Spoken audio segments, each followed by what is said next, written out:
Back with you, it's the 4 seed, St. John's, and the number 1 seed of this Tallahassee Regional, the 10th overall seed in the NCAA tournament, Florida State. St. John's to the plate to begin things here in the top of the first inning. You mentioned John LeGrande, the leadoff batter. Jader Rafestanger, Sean McMillan, Will Cowan, and Luis Rodriguez, all Big East All-Tournament team. So like you said earlier, Dev, it's 1 through 9, a very capable lineup that'll go up against Bryson Moore, the starting pitcher for Florida State. Yeah, they have their hands full today with Bryson Moore, a junior transfer from University of Virginia. It's power stuff, fastball, get up to 95, a lot of life up in the zone. I'm mixing a couple different breaking balls. It's the changeup for me that's incredibly important today. Right on right changeups to these righties, I think it's gonna be big. He's enjoyed a lot of success in his first season as a Seminole after transferring after 2 seasons at ACC rival Virginia.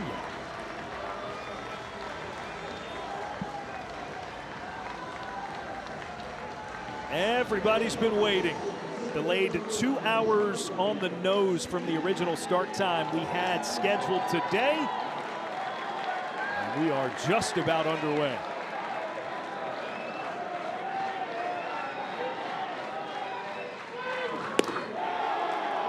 1-0 the count to John LeGrande. Bryson Moore is incredibly fresh, 13 days rest. A quick bounce out of the ACC tournament last week for Florida State, but he's been throwing incredibly well. The last 13.2 innings, just 3 runs given up.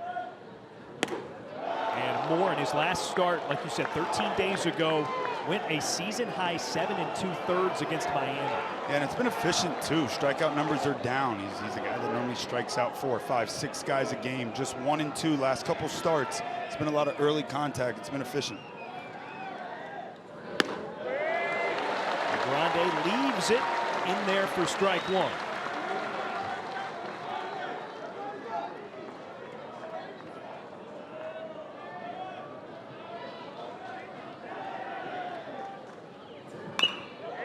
Pulled but foul. Even count now at 2 and 2. And you wonder, right? 13 days off, and I'm sure you mix in your bullpens, but what's going to look like when you come out here? You're obviously fired up. You're ready to go. Arms feeling great. Command's a little erratic early. See how he settles down as this game goes. 2-2 grounded over to second base. Brian McCauley fields and throws, and that's the first away. Yeah, good response there. You saw the changeup. It's going to be location. I think we're going to see a lot of early fastballs here. Let's establish the strike zone. The Red Storm, they don't chase too often, but you got to work ahead. When you work ahead, then you expand. It's going to be a lot of hard early. It's location, right? It's location. You got the short porch in right field, the big wall. You throw that changeup, you got to make sure you locate it on the outer half of the plate with these lefties. It's a 5-pitch mix for Moore. As he begins inside with a spinner to Rafestanger.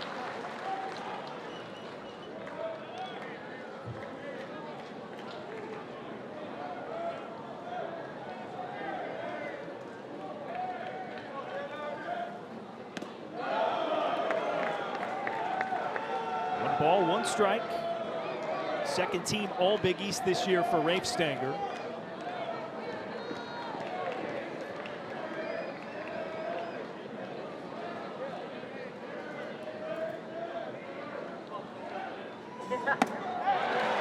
Big swing and a miss at the fastball.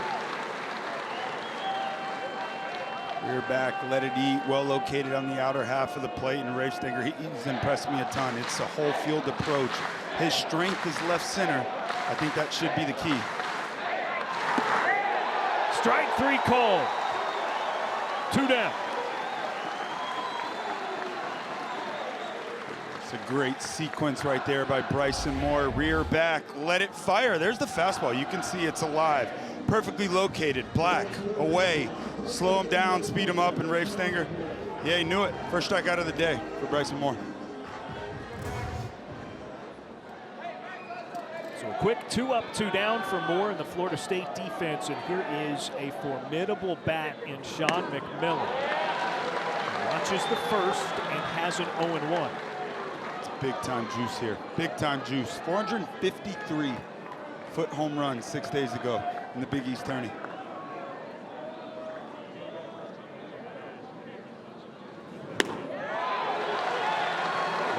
cutting on the edges. 96 with that fastball. Fresh, baby. He's fresh. Watch what McMillan does here with 2 strikes. Spreads out a bit. No stride. Minimizes movement. 2, and McMillan leaves it outside.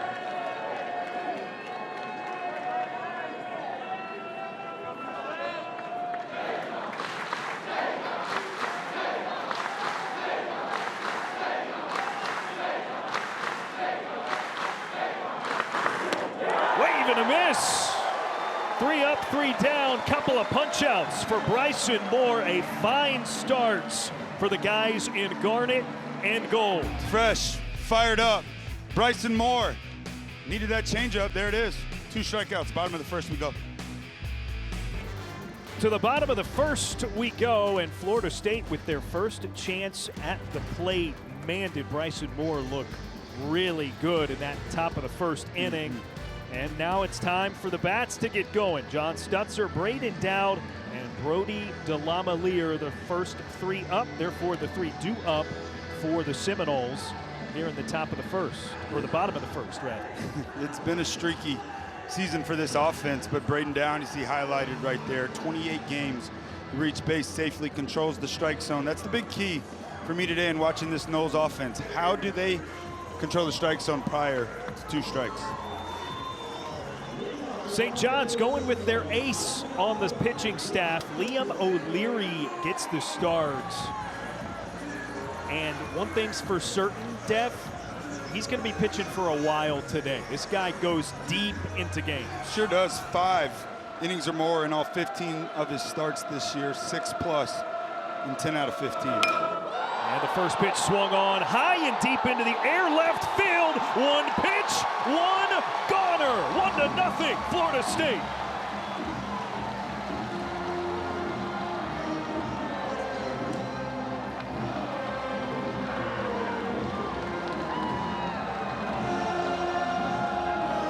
Man. Well, if you were wondering what a freshman's going to look like in his first regional, there you have it. John Stutzer, man, one of the most talented recruits to reach campus this year in all of America. How about a first pitch breaking ball? Do you do your homework, John Stutzer? Yes, sir, you do. It's a lot of breaking balls today. More breaking balls than fastballs, and he didn't miss. 1-0 early. Noles. 10th home run of the season for Stutzer, as Braden Dowd takes and has 1-0. Curtain call early on in Tallahassee.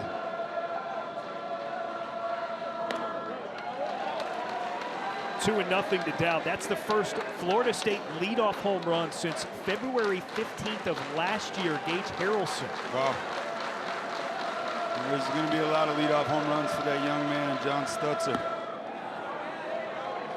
Now 2-1 to Braden Dowd, who's reached base safely in 28 consecutive games. And if you're O'Leary, so what? First pitch of the game, you give up a homer. You know you throw. You go a ton of pitches throughout a ball game. You got to attack.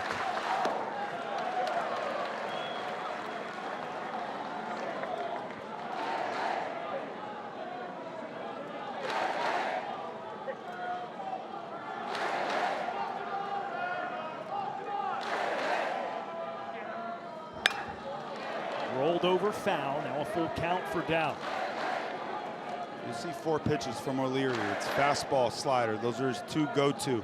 Change-ups, he'll mix into lefties.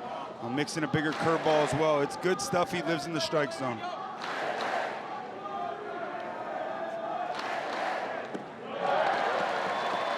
Ball 4. Dowd walks. And it's a runner at first. Another look at John Stutzer's home run on the first pitch thrown by O'Leary. You got the juices flowing in Tallahassee. Just a freshman, man. One-hand finish, high finish, in the leadoff spot. Not somewhere in the lineup that head coach Link Jarrett would have been comfortable with him early in the season, but as his first year in the program has progressed, that's something that Jarrett told us yesterday even. He's felt really good about what Stutzer's provided there. Yeah, he said it's been the toughest lineup he's ever had to construct in 27 years of coaching. And John Stutzer's a guy that's, sure, he can hit in the leadoff spot. You think about today's game, there are a lot of guys, Kyle Schwarber, George Springer, they hit a lot of home runs in that leadoff spot. I think it's going to be 2, 3, 4, middle of the lineup in his future. Snapped down onto the turf. Delamelier takes 1-1.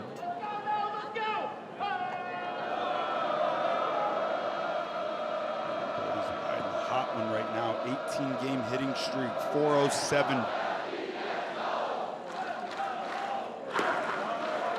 The 407 batting average in that 18 games. He's walked once in that stretch. That's crazy. Talk about a guy just feeling good, free swinging. He is a free swinger, and you know that's a trait. It's incredibly hard to take out of guys that are aggressive. 2-1, and he's baited outside. It's a great pitch right there by O'Leary, taking advantage of his aggression. 2-1 count, knows he's hunting a heater.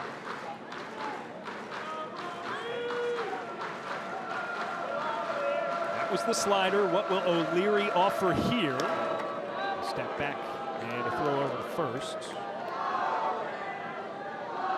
Dowd, a perfect 10 for 10 on the year, stolen bases.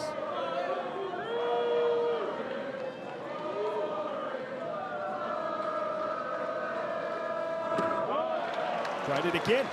Full count, Delamelier. Early in the ball game here, Delamelier, he's on a heater. 3-2 count, look for some action here. First base, runner moving. Down goes, pitch misses, and it's consecutive walks. They're at first and second with no outs.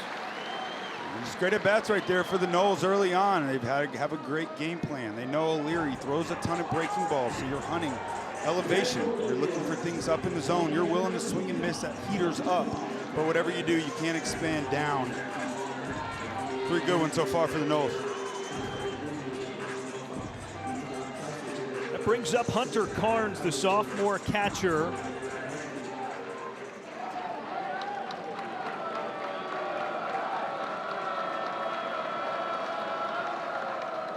O'Leary trying to get back into business. A bouncer over to third, knocked down by Rafe Stanger, and he'll make the easy play for the force out and the lead man. He got his ground ball, looking for a double play ball. Slow the game down a bit so you can get a breath. Over at third base, Rafe Stanger, he's been awesome all year long. It's a chopper, top spin, just eats him up a bit, but he still tires the lead out. Double play still in order.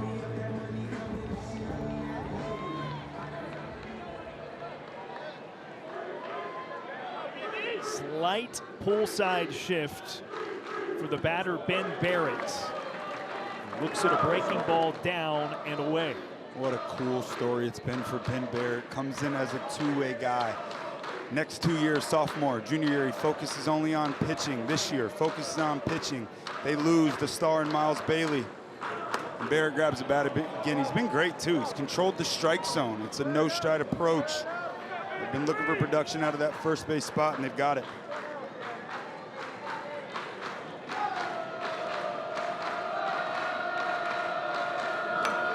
One, back into the backstop. That's what I want to see out of O'Leary right there, the fastball. Looks like these Noles are looking for breaking stuff early, so I think that arm side fastball working into righties is going to be incredibly important. Now you go in, sets up the breaker away. It's a wave and miss for strike 3. Well done, Cade, that boy. Fastball in, speed him up. Start looking in as a hitter. Here's the big breaking ball. Bam, you see it pop up. That's what they're hunting. It's nasty.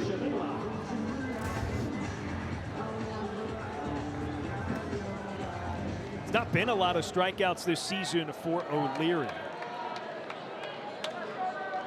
He gets his first of the game and now has Nathan Schmela opposite him in the batter's box for Florida State. And he swings at the first pitch. High fly into right field.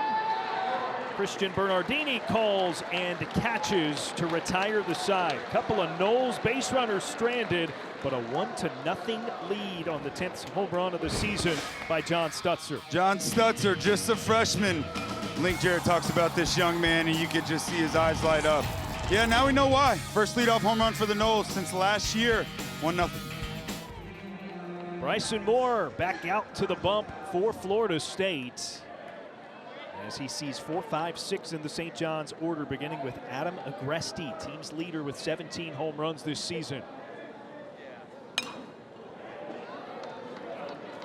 Aggressive first pitch swing, foul ball, strike one. Mentioned the 17 home runs, 48 RBIs on the year. The leader of this club, and talking to him yesterday in the dugout, Darren, it was just a ton of fun. You could see his eyes light up with how proud he is to wear that St. John's uniform and where they're at today. He's got 1-1. Bryson Moore looked really good in his first inning of work just a few moments ago. First 1-2-3 first inning since March 22nd against NC State. That was 8 starts ago. Wow. Now 2-1. These are the counts where St. John's needs to take advantage. He's a guy on the mound that throws a ton of strikes in Bryson Moore. He lives in the zone. He paints on the corners. You get to a 2-1 count. Home run hitter, you gotta let it rip. Agresti strokes it out to deep center field, way back and way gone. An answer of a solo shot, the 18th of the year for Agresti, and it's tied at 1. That's letting it rip.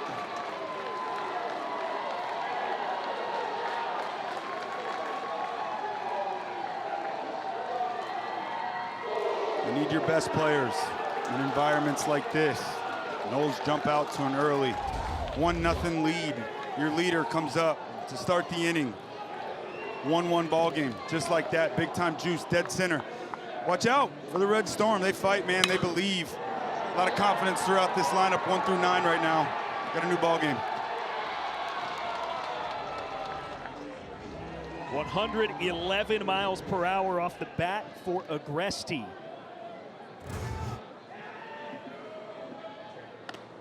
And it knots it up. You think both these teams weren't ready after that couple of hour wait?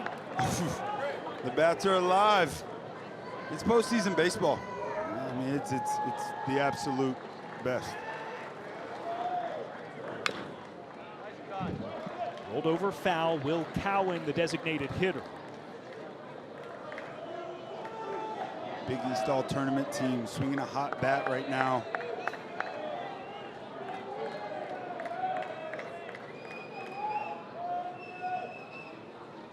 That's now, Dev, for both of these pitchers. For O'Leary, it was the 6th home run he's given up all year. And that's a guy who's thrown over 100 innings now. For Moore, just the 7th homer he's given up. Postseason baseball, man, your juices, they start flowing. You're so excited for this opportunity. You take a ton of time in your game planning. You get to a 2-1 count, fastball, middle. 18 home runs now in the year. They'll make you pay. Hitters count for Cowan. Inside, ball 4.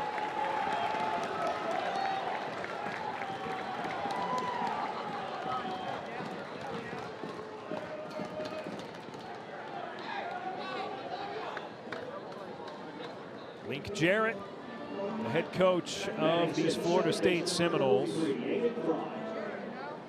He talked yesterday to us and local media as well about how proud he is of this team, just because he knows, right, it's difficult to be at the end of the regular season and conference tournaments, to be one of those 16 teams that is privileged enough to host one of these regionals.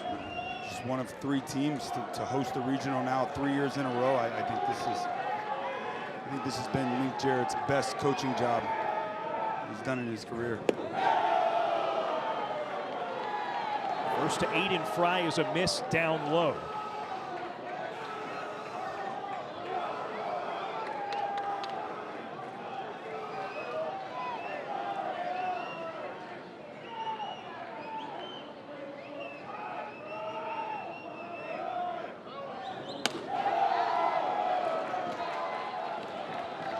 Top shelf, 2-0. They'll force you into the strike zone. Bryson Moore gives up the leadoff home run. Working below the breaking ball. Everything seems to be up. Once again, hitters count.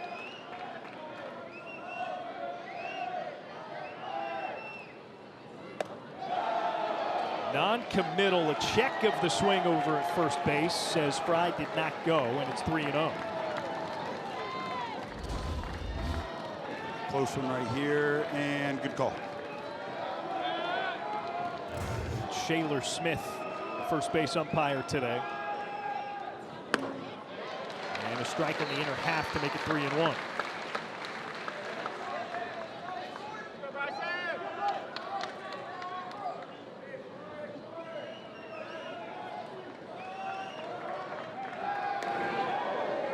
Quick move, Cowan back.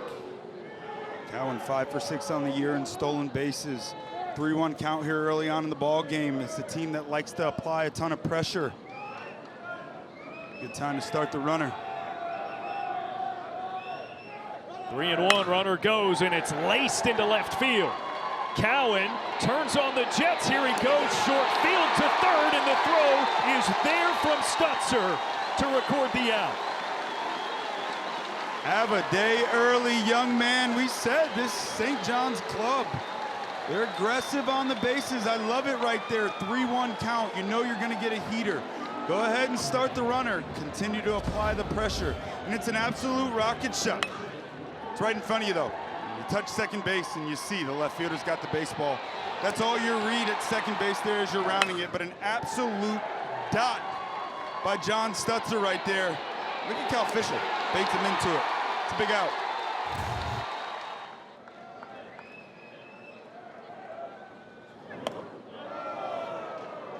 One and nothing to Christian Bernardini. Another look, the throw there, and plenty of time. Maybe a little bit of hesitation from Cowan there. Yeah, and I think even if he kept going the whole time, he would have been out. Golden rule, though, you never want to make the first or last out at third base. Bernardini swings through it, now 1-1.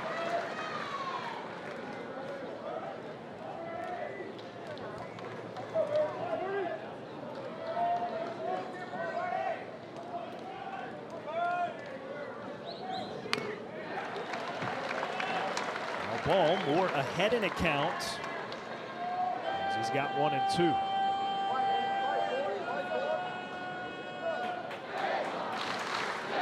It's been an unsteady defense for Florida State, I think, to say the least, especially when you consider Link Jarrett's standard.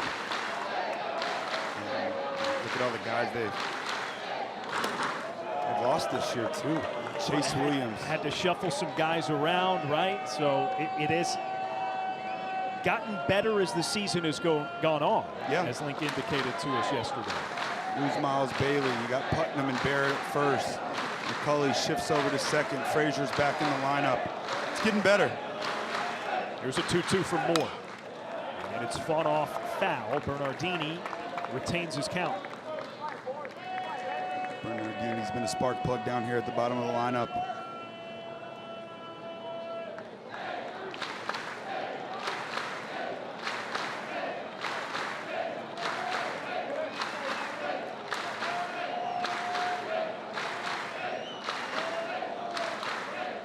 Again with 2 strikes, and again fouled out of play.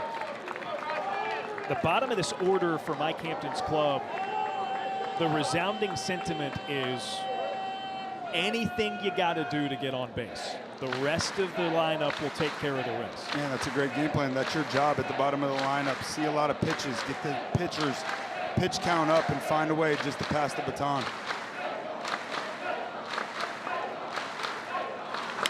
Breaker bounced but fouled to the third base side. So another foul ball with 2 strikes. That's 3 in a row for Bernardini. 13 pitches in the first inning for Moore. Already 21 this inning.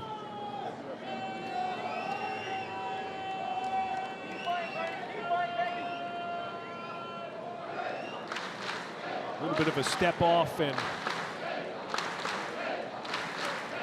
collection of himself for Bryson Moore before what will be pitch number 8 to Bernardini. The most so far for a St. John's batter. Again, he fouls it away. Continue to spoil, right on right changeup there.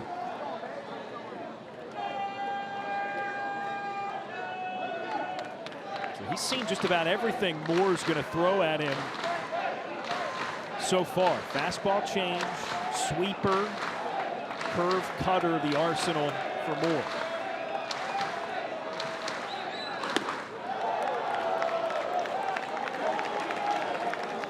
So now a full count, 3-2.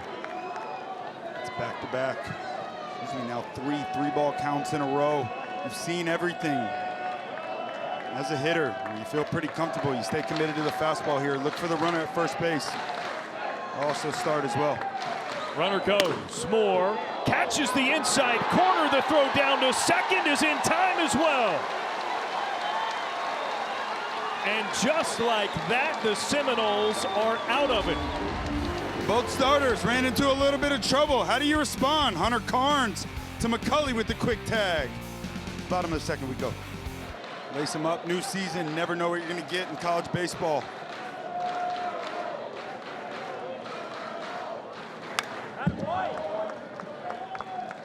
Fouled away by Gabe Frazier. It's 1-1. Bottom of the order for FSU. 7, 8, 9. Frazier, McCulley, Fisher.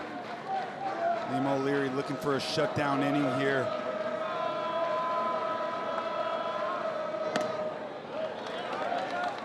O'Leary off the mark, 2-1. Gabe Frazier's really made a big difference in this offense ever since he was inserted back into the lineup defensively as well. He's been fantastic.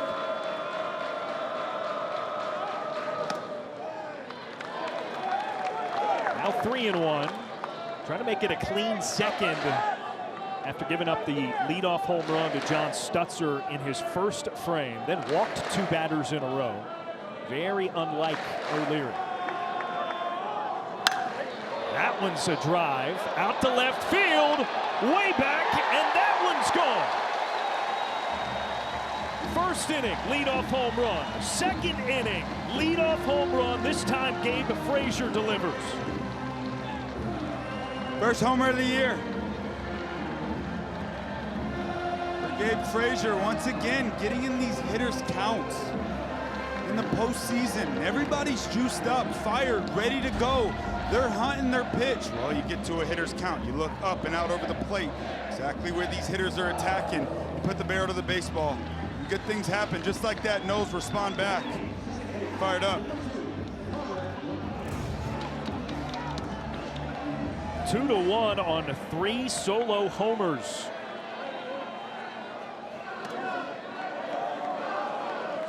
And a called strike to Carter McCulley.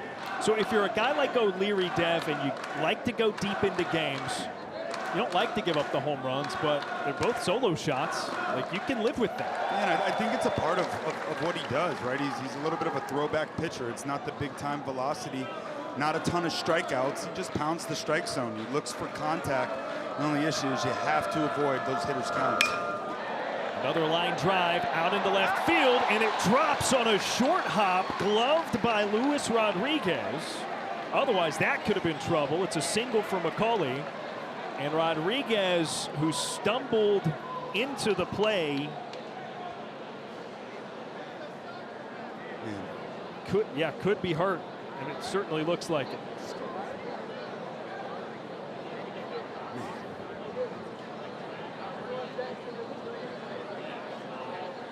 Just never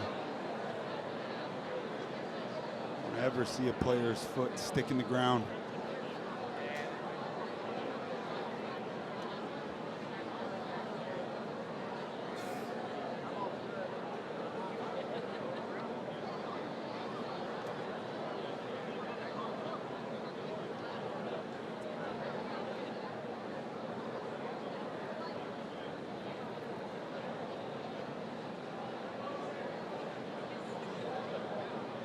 This is a really tight-knit group, as we've learned over the past couple of days observing the St. John's club. Something you know rest of the team hates to see. Man.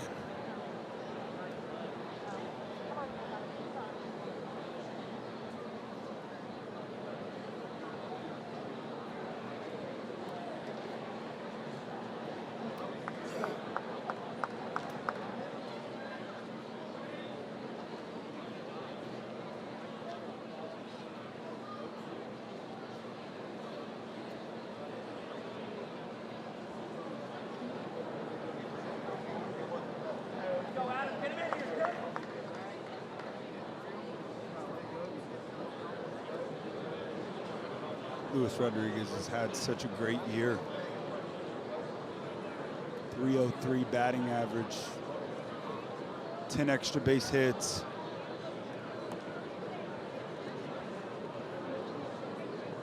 Let's hope this young man's all right.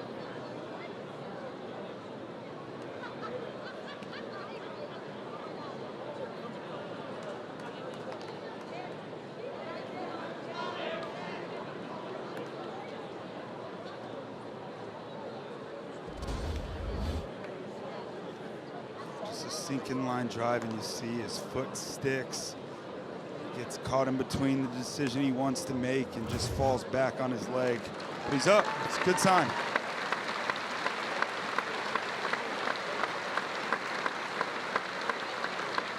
To a round of applause from those in attendance.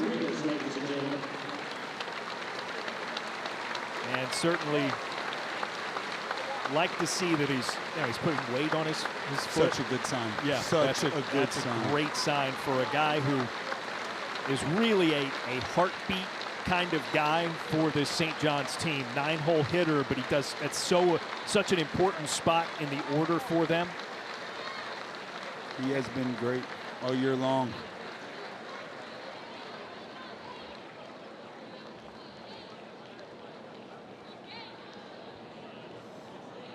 Looks like Dylan Fitzsimmons is on his way out to left field to replace Rodriguez. Ultra talented left-handed freshman.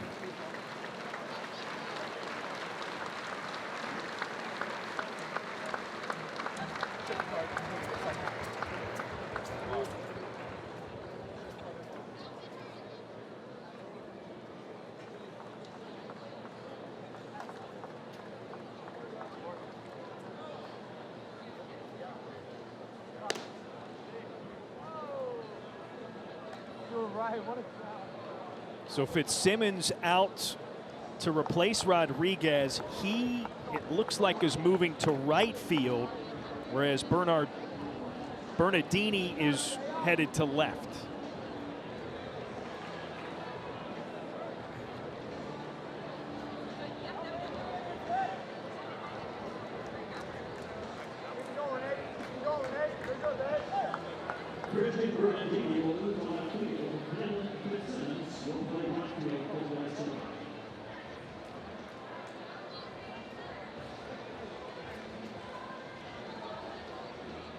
All right, so we got off to a fast start. That's slowed it down a little bit. Liam O'Leary's got to settle back in to face Cal Fisher at the bottom of the order for Florida State. Yeah, back to work we go. Home run, single to lead off the inning. Cal Fisher, this is the guy for me with the Noles. It's the guy that I circle. I absolutely love watching this guy play. He's had a tough year, but a lot of big moments in the postseason. Takes strike one. Fisher a guy too. You can just tell the sense around the team is they really want him to turn a corner, right? He's a team favorite. He's a captain. That one sprayed into the air to right field. And Fitzsimmons found by the baseball immediately. Nice response.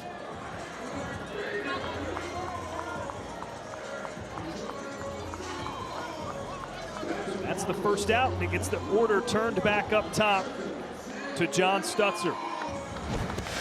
First time up, John Stutzer. First pitch of the game that he saw. Home run, fired up. Just a freshman, ladies and gentlemen. Bright future ahead. And first pitch swinging, Stutzer puts it deep into right field this time. At the track, Fitzsimmons with a couple of consecutive fly balls caught after entering the game. That ball will always find you in this game.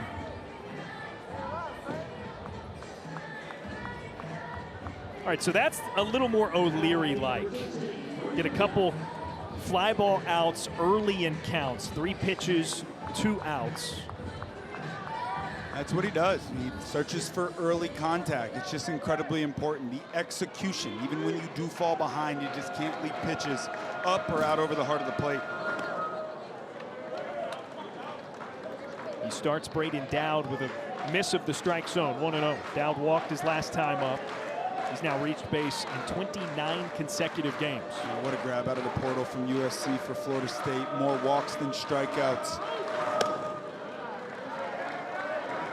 Big-time juice, controls the strike zone for an offense overall that he chases a little bit more than Link and his staff would like. This has been the one steady guy in this lineup that has really just grinded out at bats.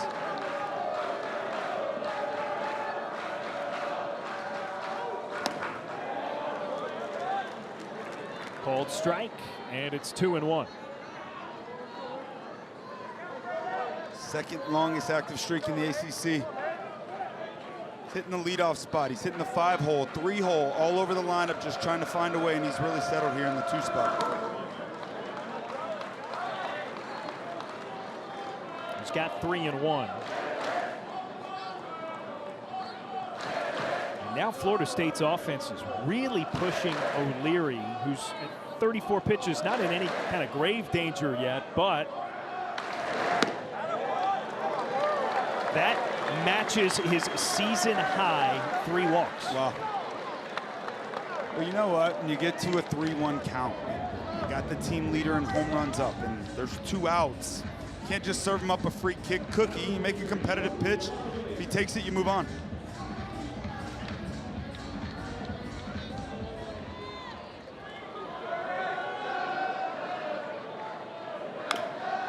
First pitch, bounced over and foul.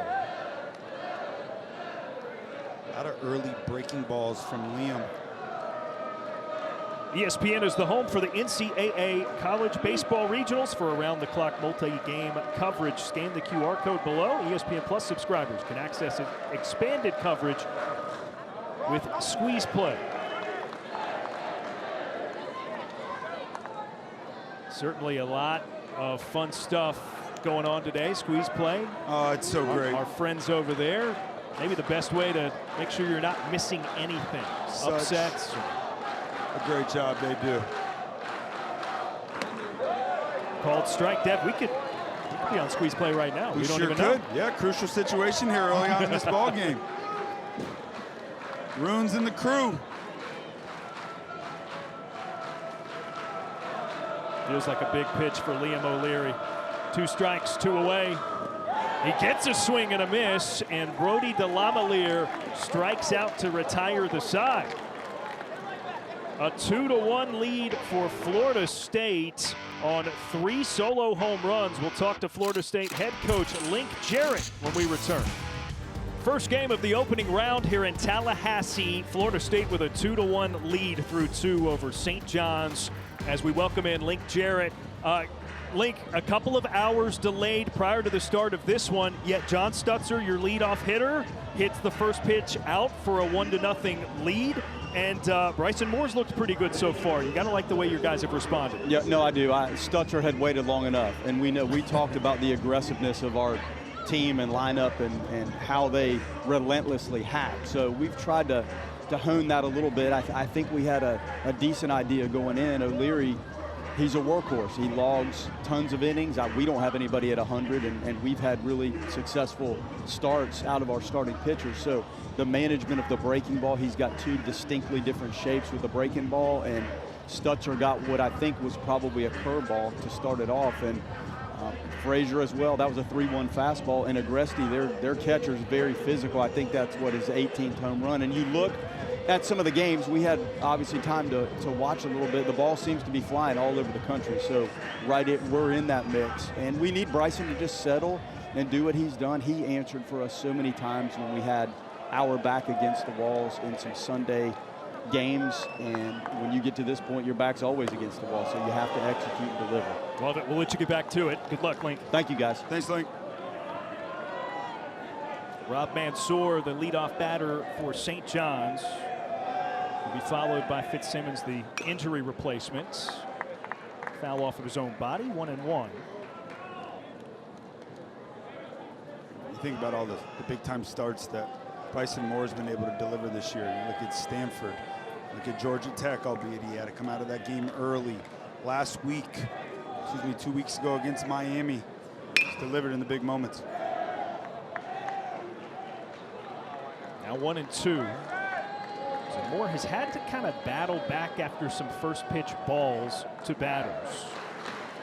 It was 4 straight to Mansour. But here we go, a strike, a foul, 1-2. Those pitch strikes are huge. Just nicked and fouled to keep it at 1-2.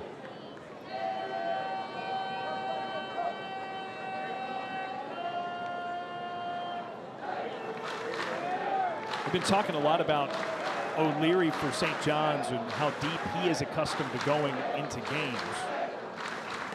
To contrast, Bryson Moore, though effective, has only averaged 63 pitches per start this season. So you're not going to get quite as much length out of him, but I think if you're Florida State, you feel maybe a little bit better than St. John's in terms of your depth and overall arm talent. Certainly first year back to off of injury, first year starting. They've built him up slowly. It's also nice to have pieces like Kinnear and Nebo and Abraham in the backside of the bullpen. Full count worked by Mansour. Swing and a miss. Third punch out. Forgive me, 4th strikeout for Bryson Moore. Yeah, rear back, let it fire, Bryson. I'd like to see him. Just keep attacking with that fastball. It looks good today. It's live, right at the catcher's mask. Ton of carry. Good start to this inning for Bryson.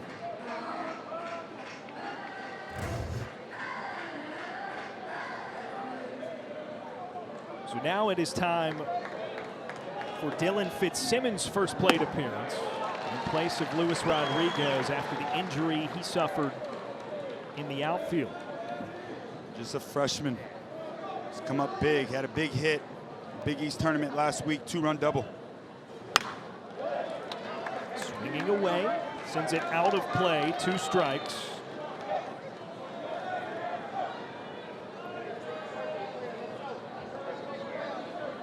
Pretty good numbers right there for a freshman.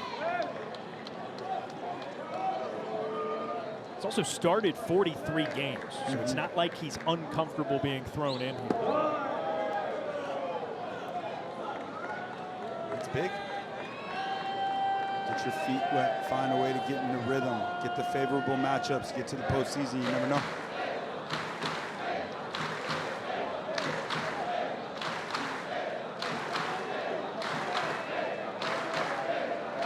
More the 1-2. Into the air, foul ground down the line and into the bleachers. And caught, evidently. Florida State fans, athletic, man.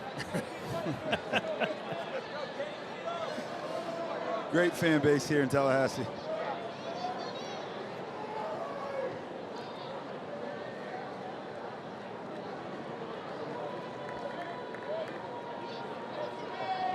I mean, 2 hours of a delay due to storms that at one point got pretty intense.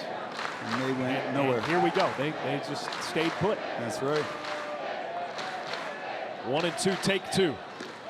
Down and in. Already the 50th pitch. On the way here, not even through the 3rd. It's been a nice plan of attack by St. John's early.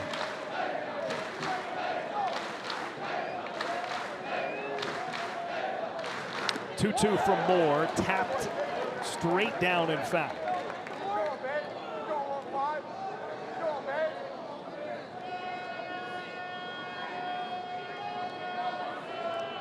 pitching coach Micah Posey. He's done an incredible job with these pitchers all year long.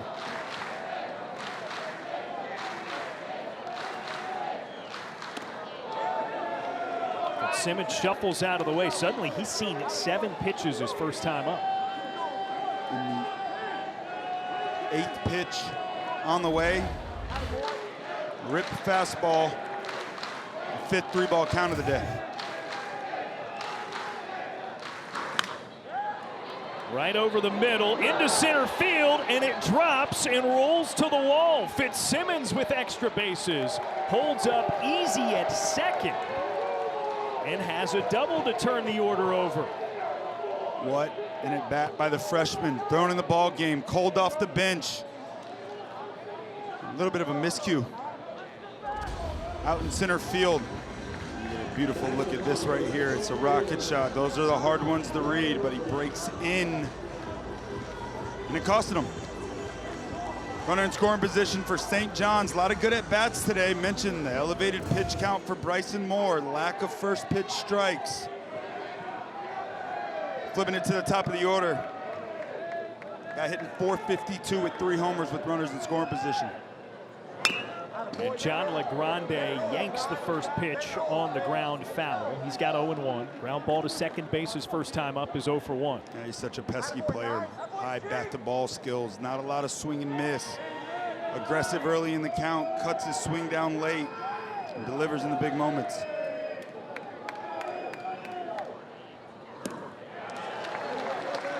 LeGrande swings through 0-2.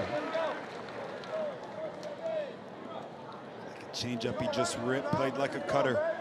Now you're way ahead.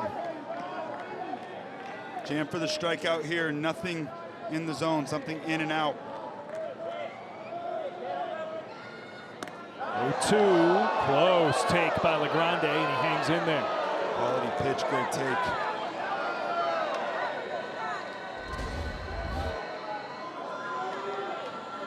Changeup, good take there.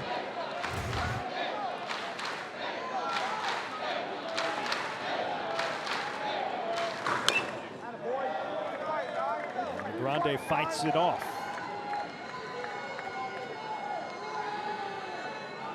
Slider, 3 changeups in a row. Elevated fastball up, something out over the plate. Still going for the strikeout here for Moore.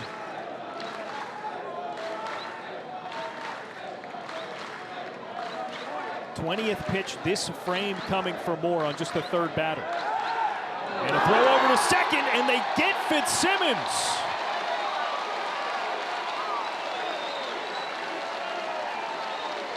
That's highly trained there. This is a play you see being thrown in a lot more in today's game. The drop play. Catcher's glove, watch, catcher drops. It's cued in off the shortstop, so the second the shortstop breaks, catcher drops his glove. Everybody already signaled that the sign's on. You make a good throw, it's executed well, you got him.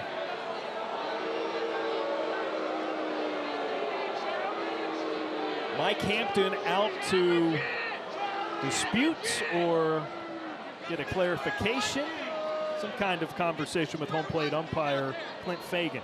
Yeah, not sure. Everything was pretty clean there.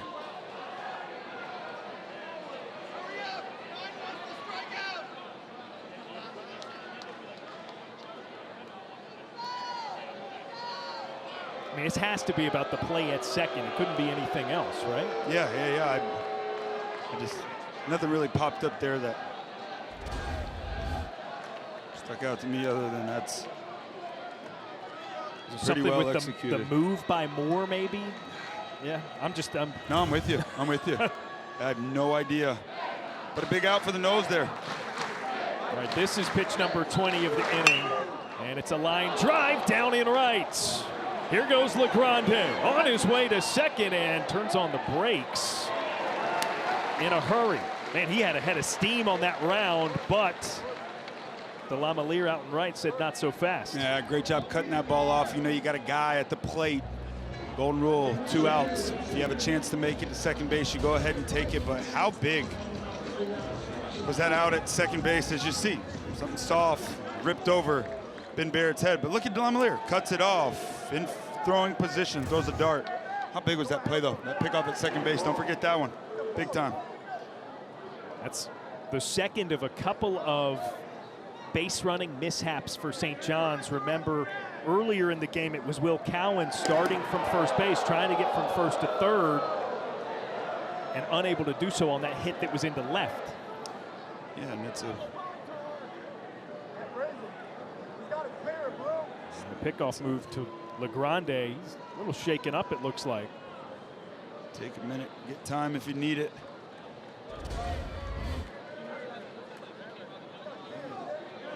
Ooh, hard tag.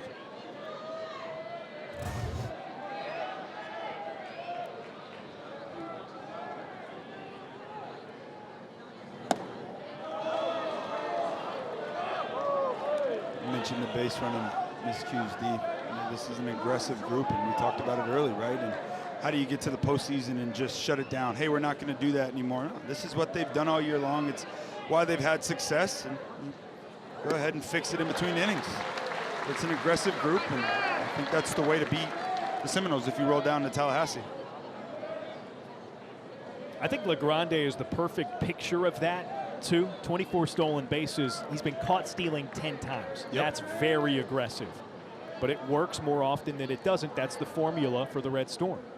Going to be a good base runner, can't be scared. Here he goes for second. The throw down from Carnes, not in time, and he overslid the bag, so the tag executes the out. Heady play. Well-trained players everywhere here in Tallahassee. Link Jarrett, you think infield, you always think great infield. And he's safe. He beats the play to second base. But the rule, you hold the tag on just in case that happens right there. Victorious will remain in the winner's bracket. It's a first pitch called strike to Hunter Carnes as we begin the bottom of the third inning.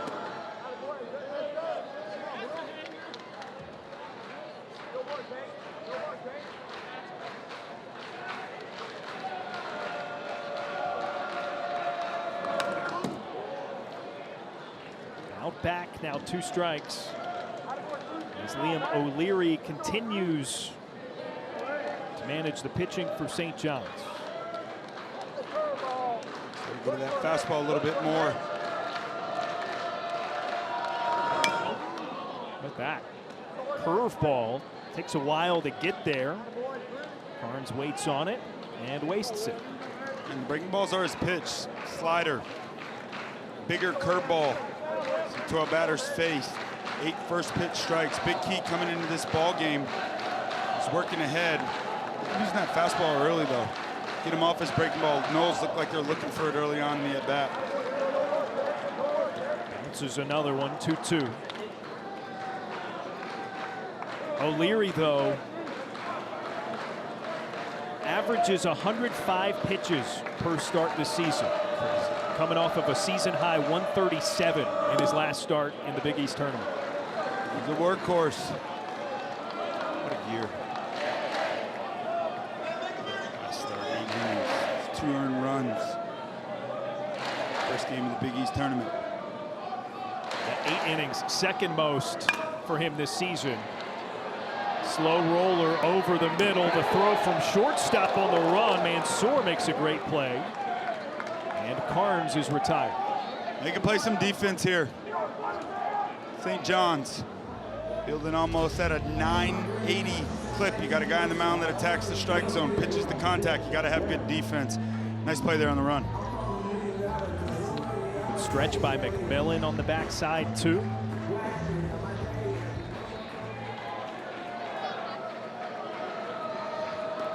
And Barrett swings away on the first.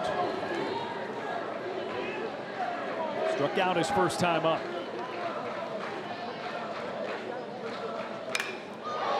Big swing into the air, didn't quite get all of it.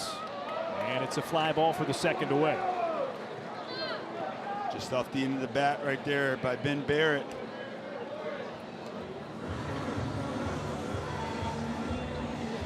So that's 2 down. That looked similar to Stutzer's home run swing from the first, right? Go after a breaking ball down and away. That one might have just been a little too far down and away. I think the big key was down though, right? Stutzer's was a little bit more up in the zone. He got a little more barrel to it, but well located breaking ball, big key. Swing and a miss from Nate Schmela.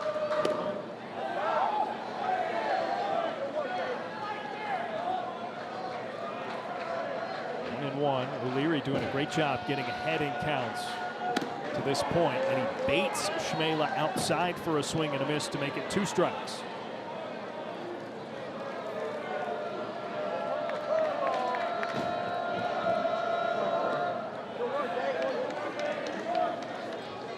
When I mentioned he's going to the fastball a bit more. Yeah. 6 breaking balls in a row. Stay in the booth, Devin, and just watch the game.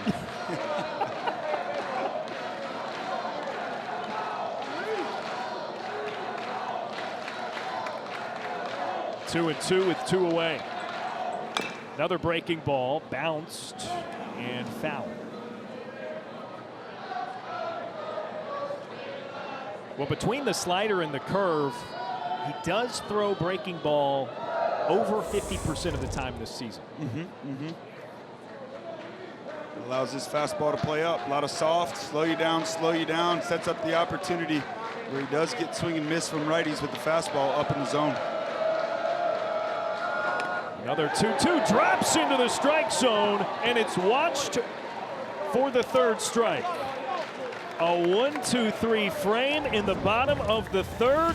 Lots of emotion in this one. Back and forth we go as it's 2-1. Florida State leads St. John's. 1-run lead for Florida State over St. John's, the 4 seed here in the Tallahassee Regional as we enter the 4th inning, and there's just so much resolve when you think about this St. John's team getting off to that 1-10 start at the beginning of their year, coming through as Big East tournament champions by the end of it. I think that the biggest thing, right, in talking to Coach Hampton was the resolve is what he's most proud of with this team. And it's Northeast baseball, and it's tough, hard-nosed kids that just get after it every day. And I think they looked in the mirror, and they just said, hey, guys, what can we do different here? And the biggest thing that stood out to me that we heard yesterday was we started playing for our team and not our stats, the scoreboard anymore. And I think great things happen when you do that. Coach Mike Hampton has done an incredible job with this club. 12th Big East title for St. John's. So impressive. Red Storm, the only double champion in this regional. A share of the regular season Big East title, as well as Big East tournament champions. As it's rolled over to second to Jader Rafestanger is the first away. So St. John's tore through the Big East tournament championship, and it required some timely hitting along the way. And that's what you got to have in the postseason. Coach Hampton told us our brand of baseball. It's throw strikes, command the zone, play good D, timely hits, and then you get to do the fun part. You get to hoist the trophy and play postseason baseball. What a run it's been for this crew. It's a gritty bunch. They're playing good baseball early on today.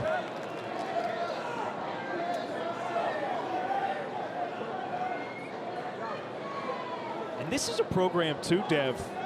I mean, it's been a while. 1980 was their last one, but been to the College World Series 6 times. Yeah, that was shocking to me. That's a lot of college baseball.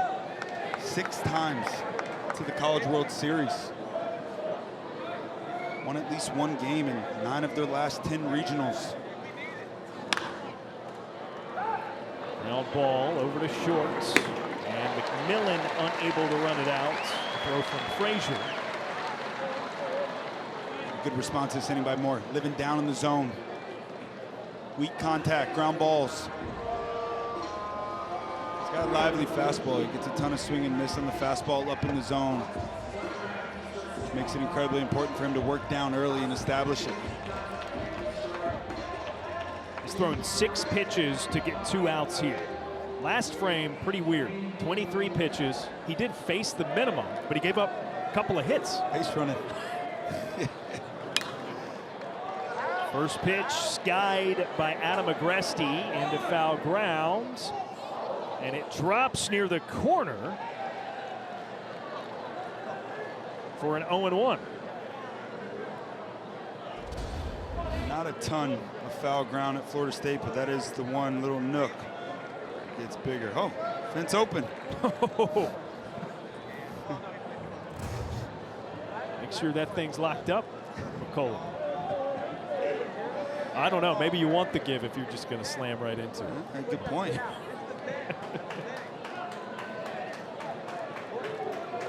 So it's strike one to Agresti. Home run to lead off the top of the second, his first time up. Cuts through, and he's got 2 strikes.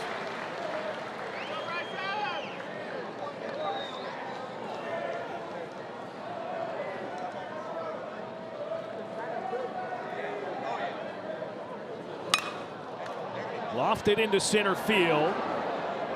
And a leaping catch made by Braden Dow.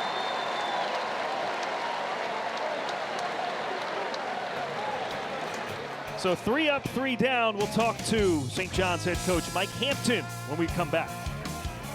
Florida State 2, St. John's 1 through 3.5 here in Tallahassee as St. John's head coach Mike Hampton now joins us. Coach, your guys are playing tough with the 10th overall seed nationally. What do you think of your team's performance to this point? Well, we're battling in there. I mean, we're making some kind of silly mistakes on the bases especially. We've kind of shot ourselves in the foot a little bit. But, hey, they're going out there and they're competing pretty good right now at this point. Coach, Liam O'Leary's been fantastic all year. What have you liked, what you've seen out of him today? Hey, he throws strikes. He goes after guys. He doesn't shy away from anybody. He's not getting ahead as much as he normally does, but I'm sure there's a little bit jitters. I'm sure we're going to see the normal Liam. All right, we'll let you get back to it. Thanks, Appreciate Mike. it. Thank you, guys. Thanks, Coach. Okay. 1-run game. And a first pitch misses high to Gabe Frazier. That was Juan Soto-ish that sort of strut away from that miss of the strike zone by O'Leary. A little bit of swagger. Yeah, first home run of the season, his first time up. He feeling himself a little bit. O'Leary off the mark, and it's 2-0. Coach Hampton say falling behind guys. Here again.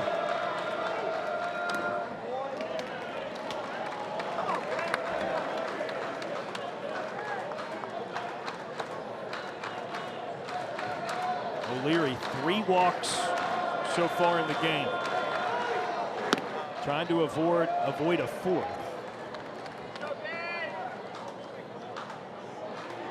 You know, Frazier's hunting once again.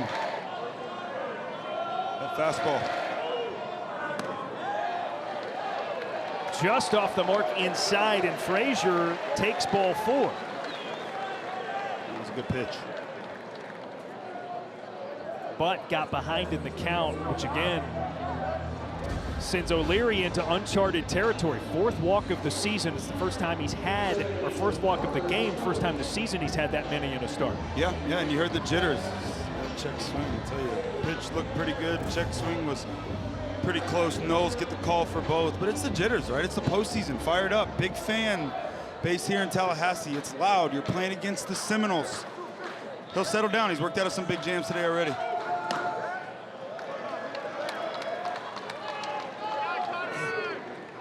Another good pitch. Yet 1-0 to Carter McCauley.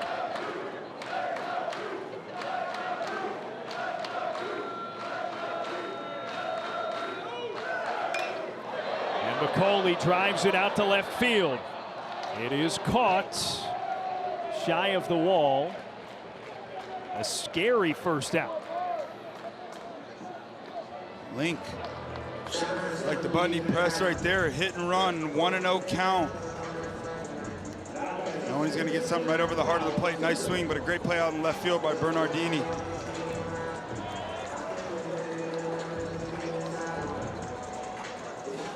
Brings up Cal Fisher 0 for 1 with a fly to right back in the 2nd inning.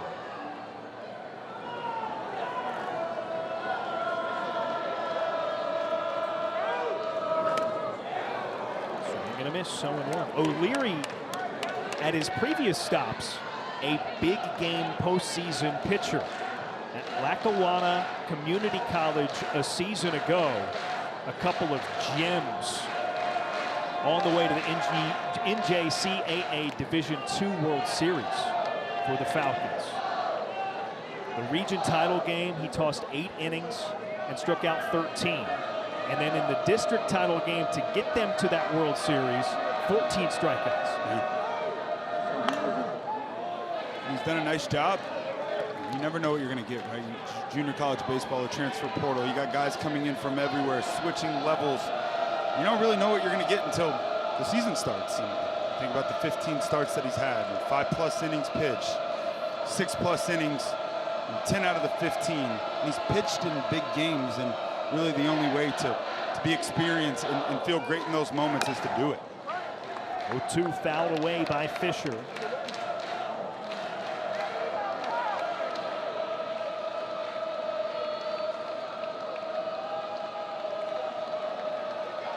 He's only given up the couple solo home runs. Still presumably a really long way to go for O'Leary. Yeah, those look good. Again with 2 strikes, and it's fouled straight back.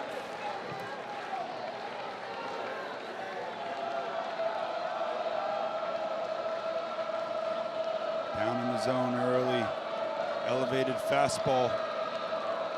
So the bat goes on later. I'd like to see him double up here, a little bit higher.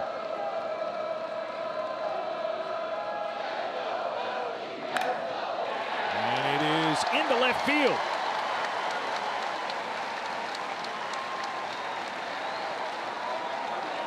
So Good for him. Fisher delivers. It's awesome. 0-2 count. Fastball up. I think Fisher just flat out sold out to the breaking ball. I mean, look at that. He's going down to drop and block. But he's a smart hitter, and he's an experienced hitter, and he's having a tough year offensively. But here's the postseason, and what an opportunity he has to flip the script. He's a junior. The draft pressure is incredibly real. He's had a nice college career coming up to this point. Good for that young man right there. Keep battling. Bottom of the order for Florida State, meaning their 7, 8, 9 batters. Now 3 for 5 at the plate, including the home run by Frazier, singles for McCauley and Fisher. Think about losing Miles Bailey. Felt like the season was over for the Noles when Miles Bailey went down, and you know, Link talked about it. I mentioned it to us yesterday how hard it was to put this lineup together every single day, and it's a collective effort. There's some young guys in this lineup, and even the older guys, they don't have a ton of experience in the ACC. It takes some time. You got to have production out of the bottom of your lineup in the postseason. It's been good today.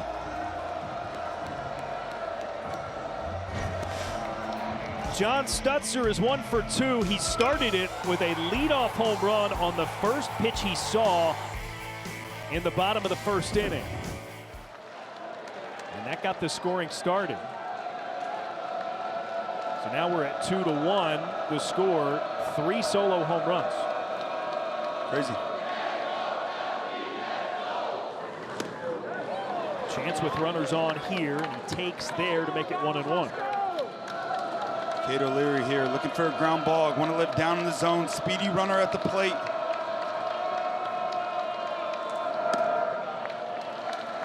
Miss over the top. 2 balls, 1 strike.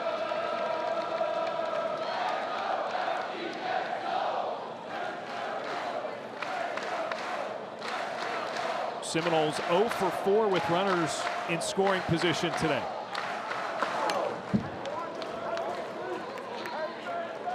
That by Cade right there. 2-1 count. Challenge.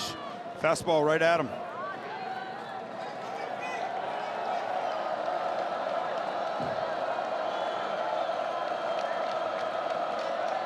Liam, excuse me.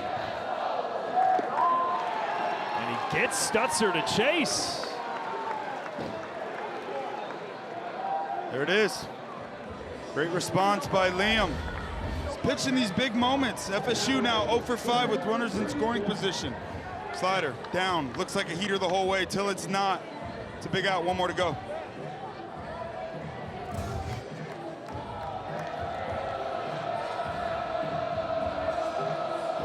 It's not a lot of strikeouts, but that's his 4th of the day. And I gotta say, Dev, each of them has felt like it's been in the appropriate spot in terms of when you want that to be the case. Gotta make your best pitches in the biggest moments. First pitch, a line drive, and it's down in right center for Dowd. He drives in one with the single, trying to stretch it to second. No throw. He's in there safely.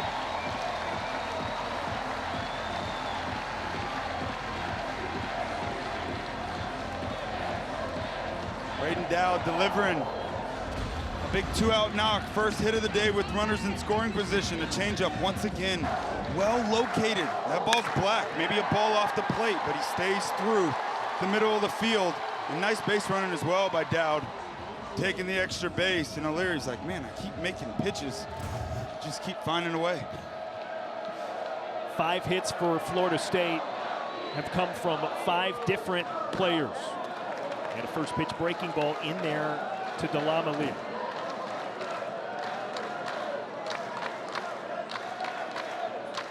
So that was their first hit with runners in scoring position. A couple there for Delamalier here. And it skips away. Yet runners stay put 1-1. Opportunistic offense, you gotta have hits. Runners in scoring position in the postseason.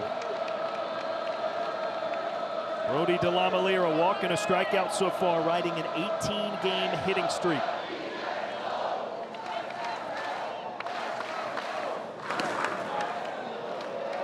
Holds off, and it's 2-1. That's another good pitch. The takes have not been easy for the Noles. No, no.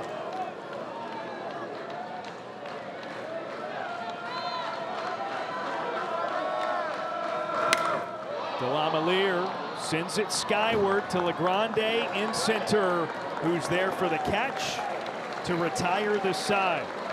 Through 4 in Tallahassee. It is Florida State 3, St. John's 1. Speaking of social media, I know the guys at Squeeze Play like that. How about this that we saw and confirmed earlier today? Unreal college baseball story on a flight, and there's some St. John's fans, students maybe. Apparently one of their players forgot his gray jersey back in New York, so they brought it back to him. A fan. Perfect. Brought the player. We did learn who the player was for St. John's, but we understand they might be in some hot water, so we're going to leave that out of the story. We'll stay away from that. People helping people. Love that. Maybe you got, you know, I don't know, a Western Studies class with a star baseball player. You know, we're going to be down here anyway. Yeah. Help the cause.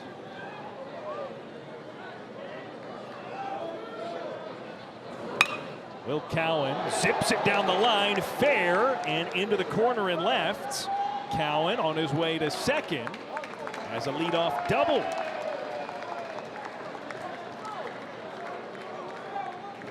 Again, gets to a hitter's count, 2-0. You know he's fired up, ready to go for the big fastball. Gets in on him a little bit, but a tight swing. Finds that third base line. Leadoff man on for St. John's, looking to answer back. 10th extra base hit of the season for Cowan, just his second double. Good time for it here in the postseason.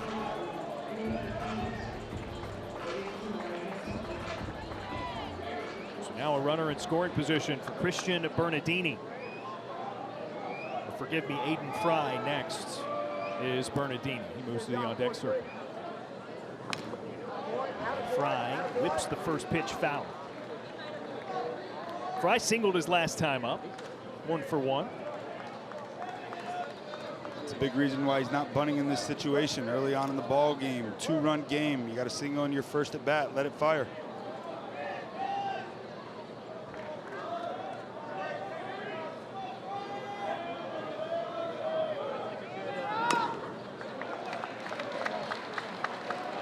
Two. Nice job by Bryson Moore, knowing he's trying to hit behind the runner. Back-to-back breaking balls, well located.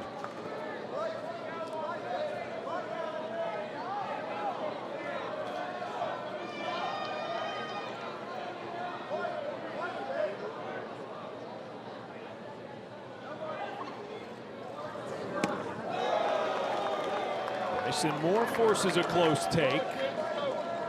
Fry makes it 1-2.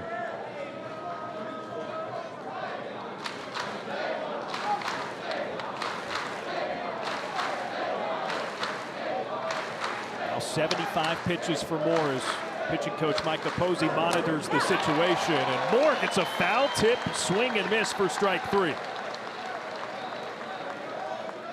Rear back and fire, soft early. Speed him up late, well located right there. Fastball up, off the plate a bit. Fifth strikeout of the day, fourth via the fastball.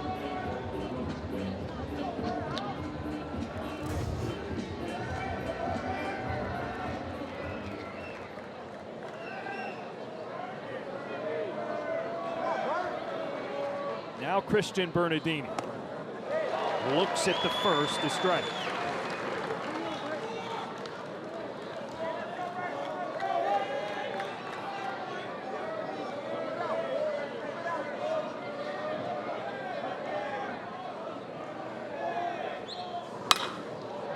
Into right field, back toward the wall, and off of it.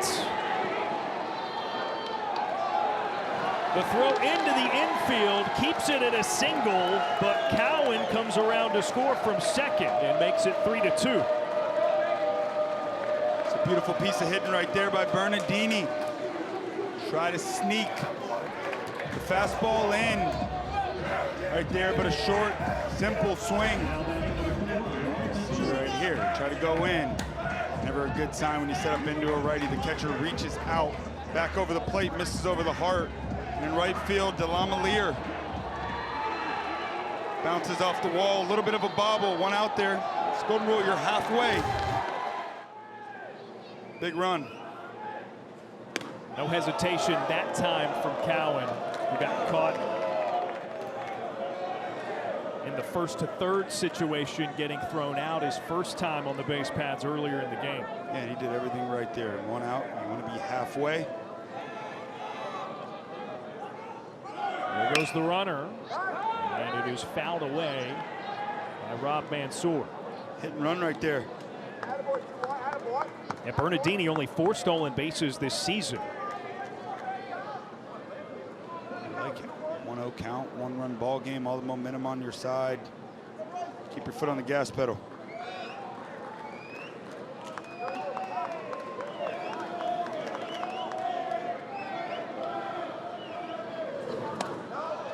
Now 1-2.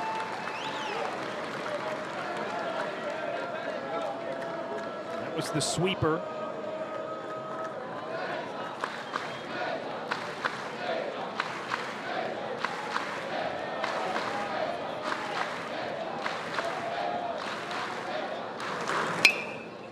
Into the air left field.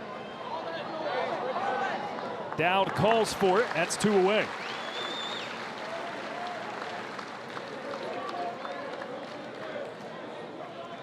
So some harmless contact elicited by Bryson Moore. Bryson Moore, 82 pitches.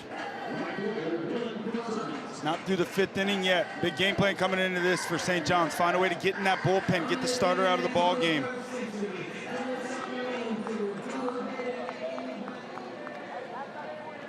Had the rise there in the 2nd and 3rd. He's been more effective coming out of that. Yeah. Yep.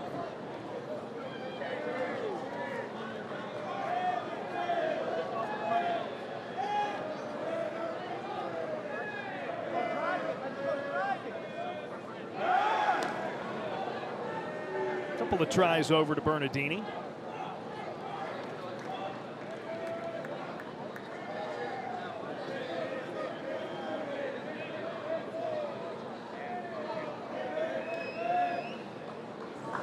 Out of the plate, and a strike to Dylan Fitzsimmons. Doubled his first time up. Worked an 8-pitch plate appearance. Count was full. He fouled off a couple and shot it out to center field. Yeah, he looks in control. Slow moving.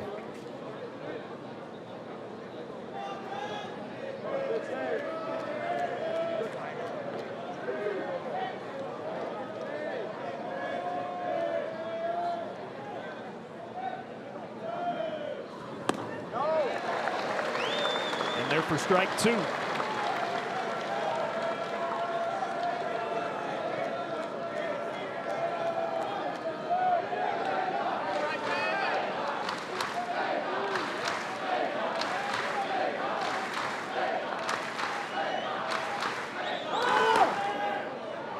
Pitch misses. Runner on a bit of a delay. Bernardini slides in safely. I think it caught Carnes, the catcher, off guard too, because he wanted strike 3 call. That was some great stuff right there. That sure was a delayed steal. Lefty at the plate, which makes it even harder for the catcher to see. Middle infielders, every single time the catcher catches the ball, you should take a step in there. Just a great job. Runner in scoring position with 2 outs. Or the 2-2 now. And it's fouled by Fitzsimmons. Just adds the pressure pitches for Moore with the runner in scoring position.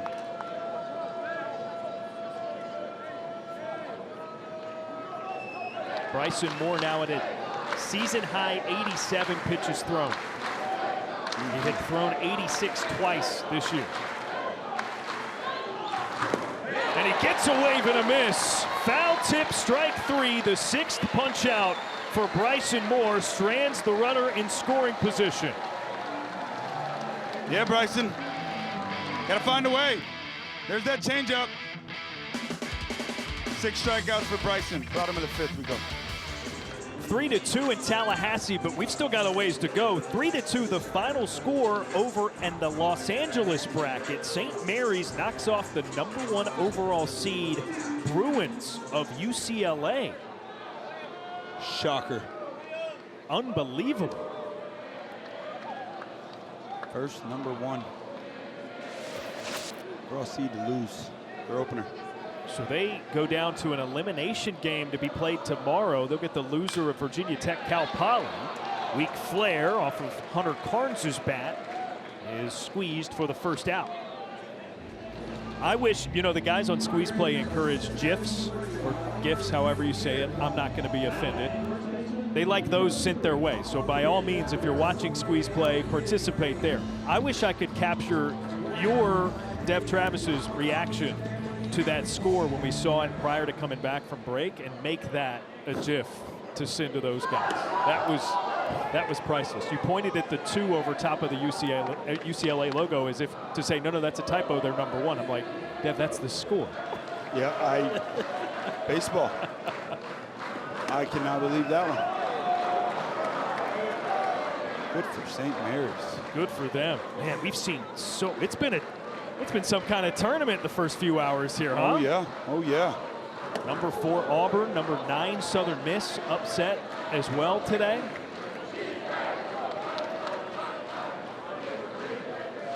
The good stuff.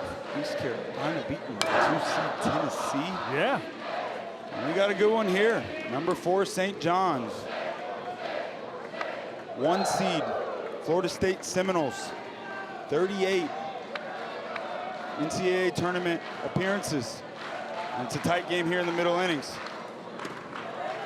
Liam O'Leary just off the mark outside to Ben Barrett. And it's a full count.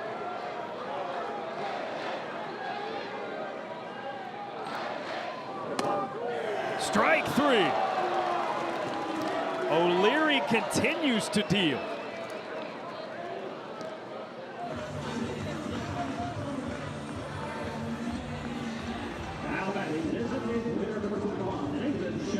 So to recap, these have been the featured upsets today. Milwaukee, who still has a losing record overall, topples #4 Auburn. Little Rock defeating Southern Miss. Postseason baseball, man. Again, anything can happen. We're not even a full day in. Yeah.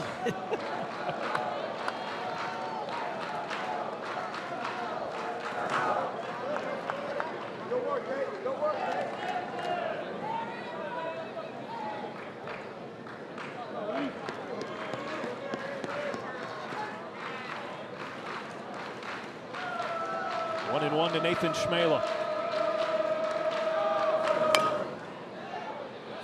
Spinning ground ball makes its way foul.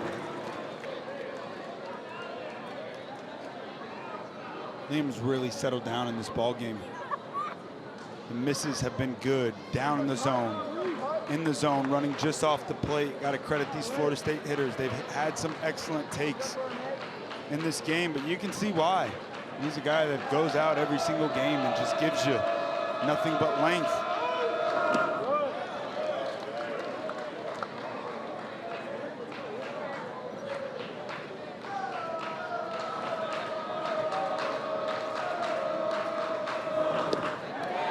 Swung on and missed. Tag applied, and it's the second 1-2-3 frame for Liam O'Leary today. 6 strikeouts on the day. Yeah, he's got great command of that breaking ball. He's well locating it down in the zone. Yeah, St. John's, middle innings, tight game. As he is replaced by Chris Kinnear. This guy's really come on as one of their more preferred arms out of the bullpen. He has been absolutely fantastic for the Noles. He's a bulldog. He gets on the mound, he just attacks. Nasty slider. Fastball, he'll elevate, gets a lot of swing and miss up there. Curveball's continuing to get better and better. It's a little split change that he's working on. Nasty as well. Really good guy to bring out of the bullpen for the Noles here in the middle innings. Moore got through the order 2 times fully, so it's John LeGrande, the leadoff batter, who fouls away the first for St. John's. St. John's has the guy that they want up here.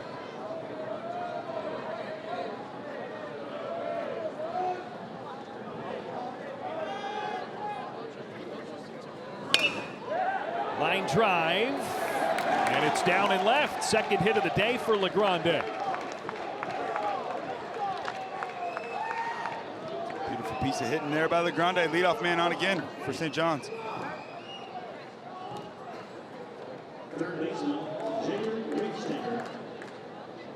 LeGrande's great-grandfather, Larry, is in the Negro Leagues Hall of Fame. Born and raised in Roanoke, Virginia. Played for the Kansas City Monarchs. Played on Satchel Paige's All-Stars, that barnstorming team from back then. So cool. So cool. He talked about the stories from his grandfather and what he learned from him and the important facets of the game that he should always stay focused on. Catch Satchel Paige in an All-Star game, man. Incredible. There's a hard start and hard stop for LeGrande there as the count goes to 2-0 for Rafe Stanger. 24 stolen bases on the year for LeGrande. He never really has a steal sign. It's a green light. He's just trying to see where he can get a good jump. Trust it when you get it.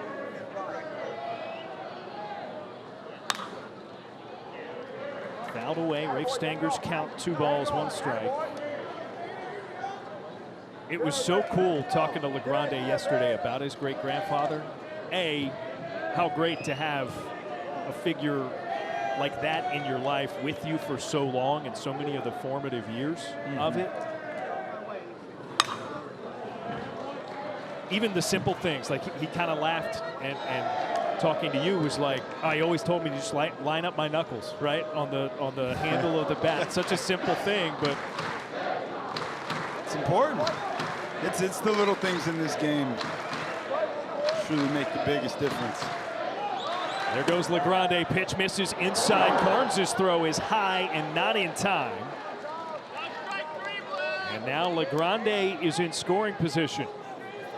Great pitch to steal on there, too. Great jump, 2-1 count. Little breaking ball. Yeah, great jump. Nice job. Another man in scoring position. Flat out fly. Look at this. Easy. Upstairs, ball 4. Jader Rafe Stanger makes his way to first, and there's 2 on with no outs. Quality at bat, laying off those marginal pitches. And a meeting for Micah Posey coming up.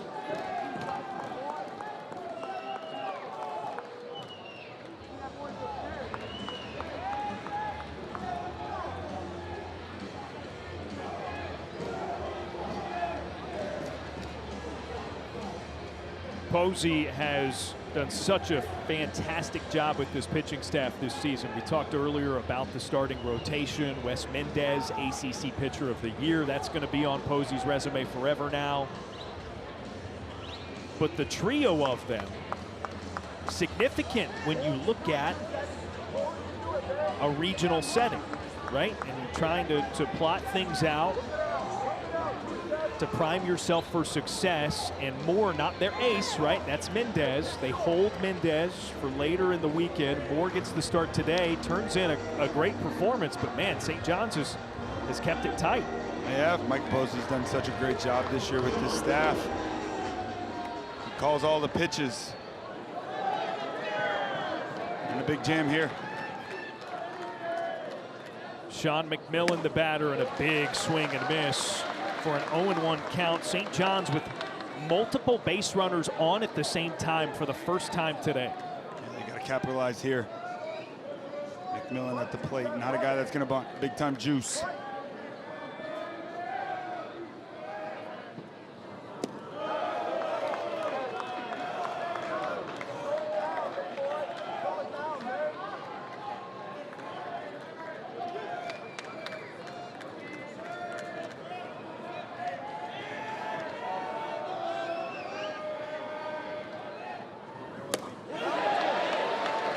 Comes around a little more than halfway for strike 2. It's a little overzealous there. That's 2 swings this at bat out of the zone by McMillan.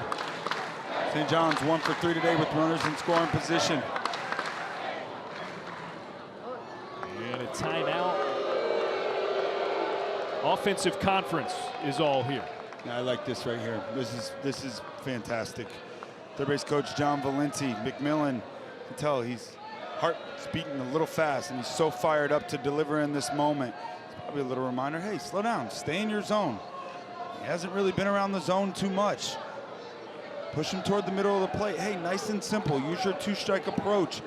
This ball's got to be in play here. Right man, right spot. Believe in yourself. McMillan has started every game this season for St. John's.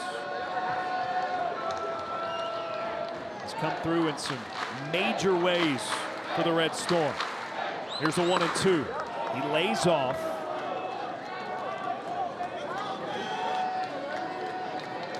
Tries to go to the banger slider there.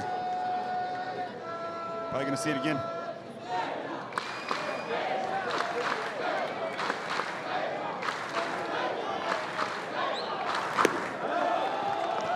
Great take, back to back.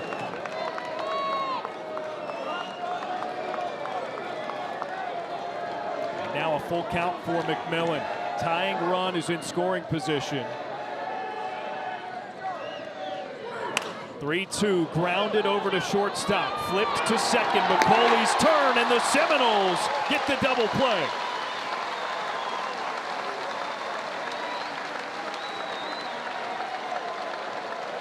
Pitcher's best friend, Chris Kinnear. Way to deliver. They decide to go with the fastball. Located on the outer edge of the plate. Well hit, but right at the shortstop in that defense.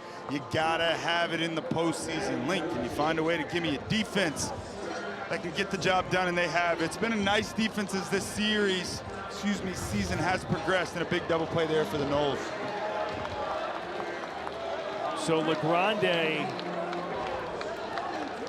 to third base, and now Florida State chooses to intentionally walk Adam Agresti, something he's grown accustomed to this season. 13 intentional walks. This is probably why right here. I mean, he's got big juice, man. I mean, you come into a game in the postseason, and every single game your back is against the wall. That's the guy they circled. We will not let that guy beat us. So now, with Agresti at first, LeGrande at third, it's Will Cowan, who doubled his last time up. Walked his first time up, so I mean, they've not gotten Cowan out so far in this game.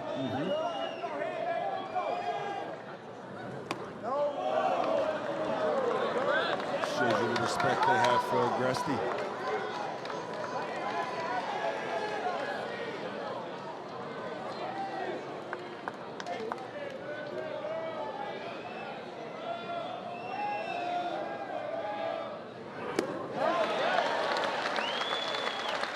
Strike to make it 2-1.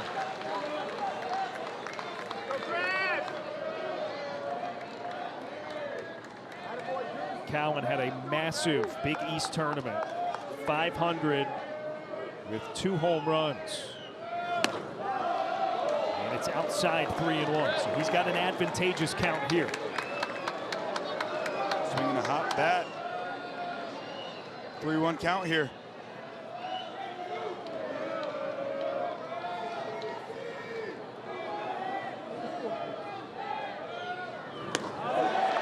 Did he lay off? Check of the swing over to first, rings him up.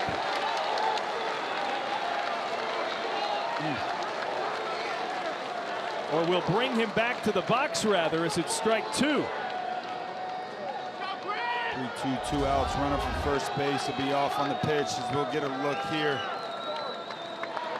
This is the look we need to see, and that's good call. I'll go with that. Full count pitch taken, and it's on the outside edge for strike 3. Chris Kinnear, first and second, no outs. Things look like they may be unraveling for the Noles, but it's the Bulldog, the fireman. Chris Kinnear delivering a perfectly located fastball. Down, away, on the black. Nice job behind the plate by Carnes. And the Noles escape a big jam there. We got a good one in our opening round here in Tallahassee. 3-2 lead for Florida State.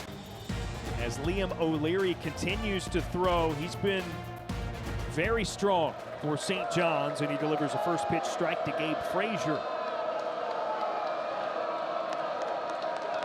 It's been good. Living down in the strike zone.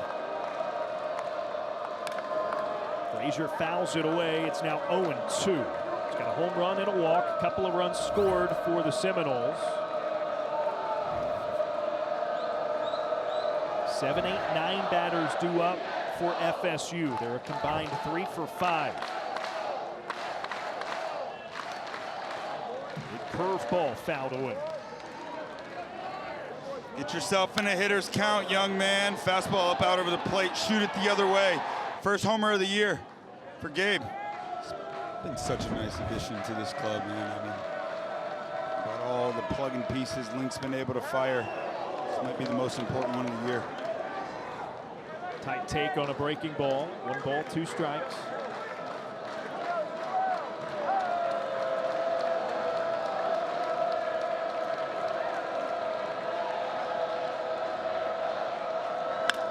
On the ground, first base, McMillan's got it. 1 away.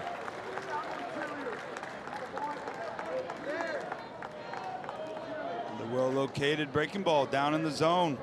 Liam O'Leary's finding his rhythm. Retired 5 in a row. His stuff looks really good. Not a ton of hard contact.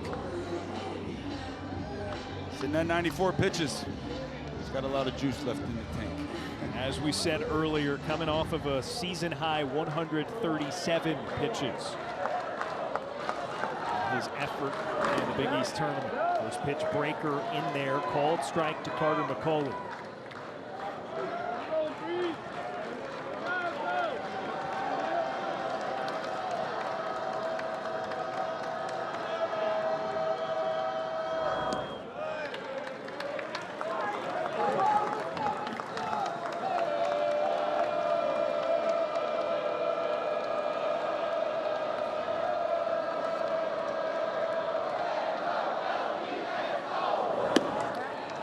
One and two. Just sticking with it. Curveball slider mix.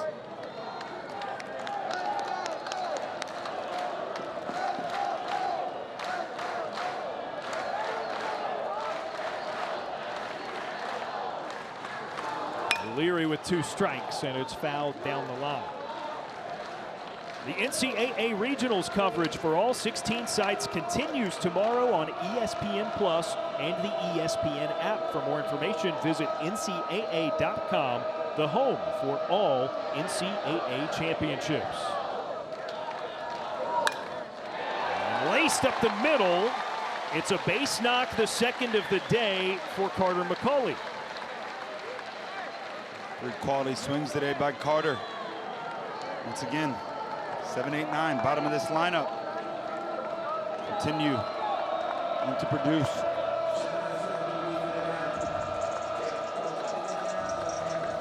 4th hit for the bottom of the order.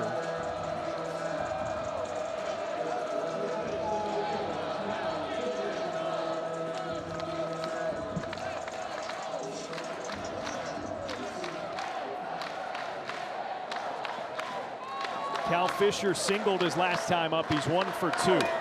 First pitch poked through the right side. McCauley first to third. It rolls away and near the wall. So McCauley scores all the way from first. Cal Fisher holds up at second. Keeping that pressure on. Hit and run right there. Second one of the day, Link Jarrett put on, and in a great time. You got a guy at the plate, handles the bat pretty well. Excellent bat-to-ball skills. You just got to put the ball on the ground. You got to protect the runner. Good things happen when you play the game the correct way. He does. And Fitzsimmons coming in, attacking the ball, kicks it past somebody, stays with the ball, stays with his coach, and the nose. Still one there. That's a big one.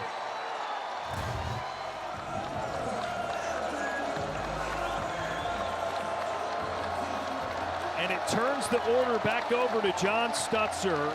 5 of Florida State's 7 hits have come from that bottom of the order, the 7, 8, 9 hitters. Gotta have it. You gotta have it. You gotta find a way for the bottom of your lineup just to produce and find a way to create traffic. It's been a nice day for him. And that does it for Liam O'Leary. First from the bullpen on the way for St. John's. Another 100-pitch outing for Liam O'Leary is in the books for St. John's. As the Red Storm within 2 runs, but Florida State threatening in the bottom of the 6th.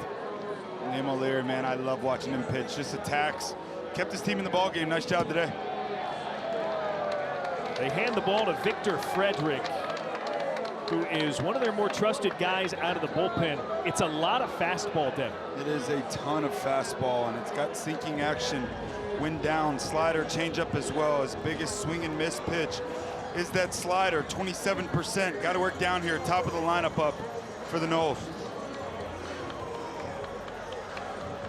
So O'Leary got through the order 3 times, and now it's leadoff man John Stutzer for his 4th plate appearance to be the first assignment for Victor Frederick.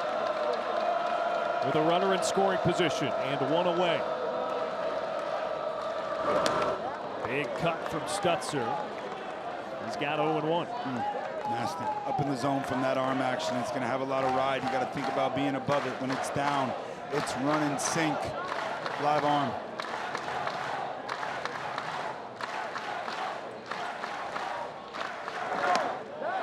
Stutzer non-committal comes around 0-2. And with that, it's 91-92, so it's not overpowering just from a velocity standpoint. But there's something to it. Makes it hard to square up. From that arm slot, it's some upshoot. 91-92, it's probably playing up like 95-96. 1 ball, 2 strikes. Important for right-handed hitters here to keep that front shoulder closed. You want to feel like your back stays to the pitcher for as long as possible here.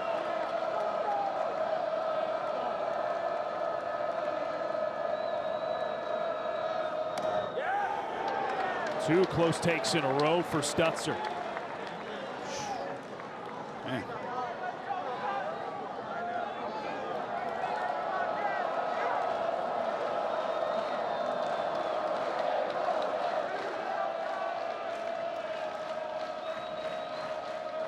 Two. Fouled off. And it remains 2-2. That's the approach you want to have. Front shoulder closed, be above the baseball. Ton of ride went up. Got to stay short.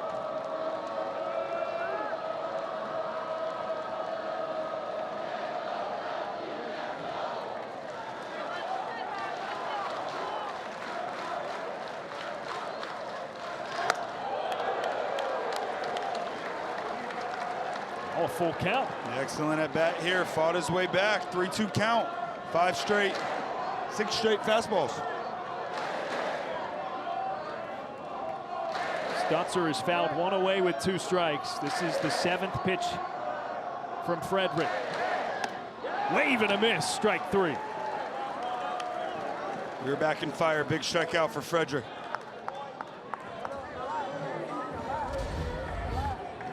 Same thing, lower arm slot.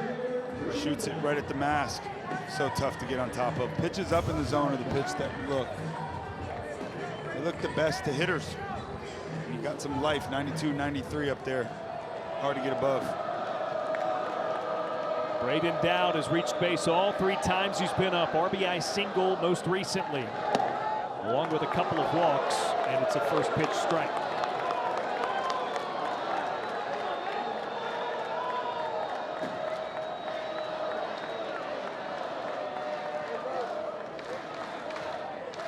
He's always looking. He's always looking to find something. He's the kind of guy, he knows too much, Dev. Like, there's always a lever to pull somewhere. Yeah. You know, the best managers, I feel like when it's the first inning, they're in the 3rd. When it's the 3rd inning, they're in the 5th. 5th, they're in the 7th, and 7th in the 9th. And Link seems to be that way.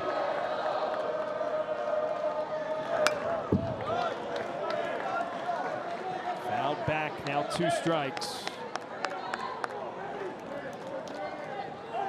Jarrett, the kind of guy that will be honest with you about beating himself up after a loss. What could I have done differently?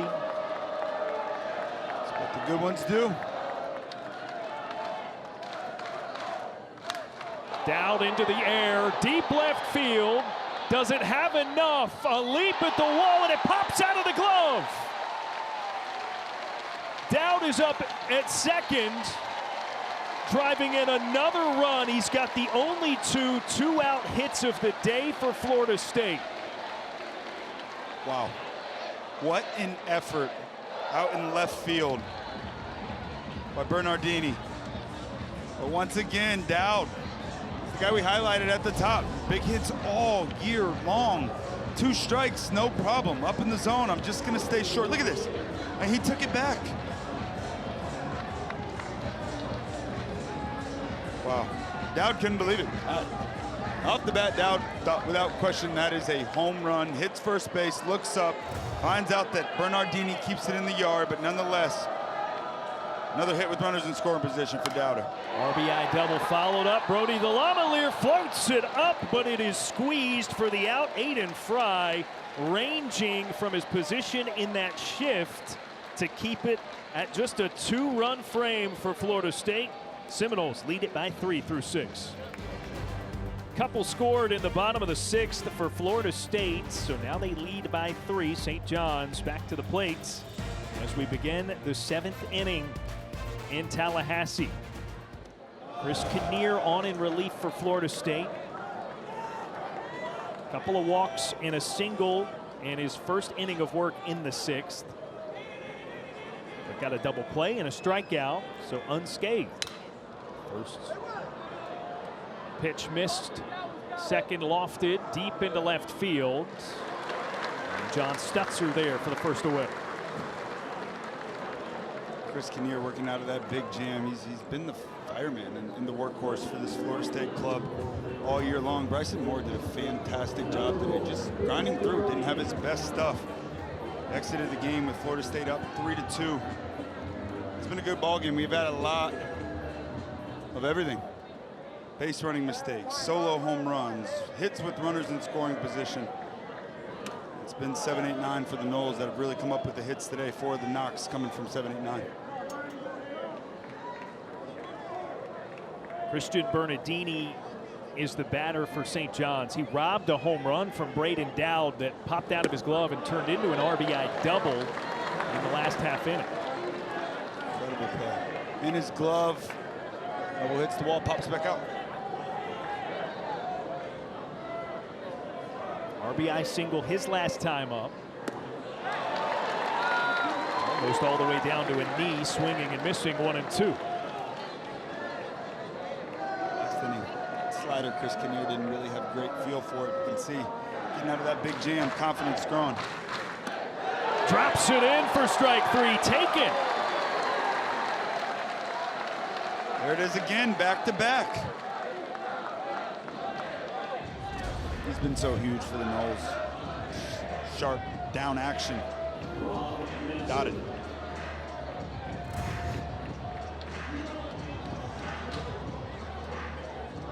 His second strikeout, 8th combined when you add that to Bryson Moore's 6.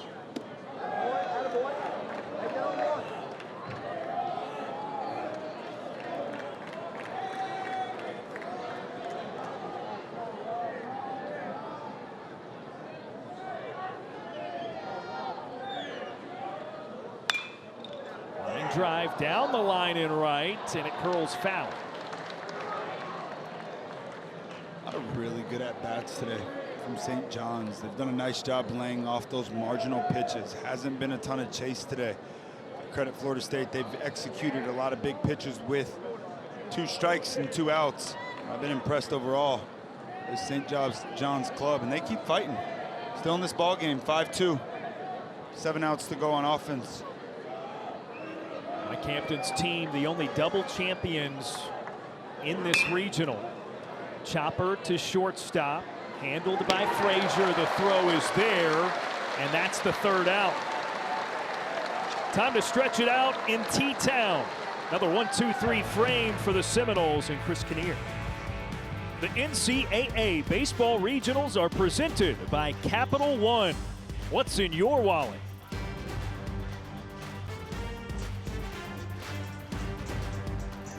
A 5-2 lead for Florida State. Both starters out of the game.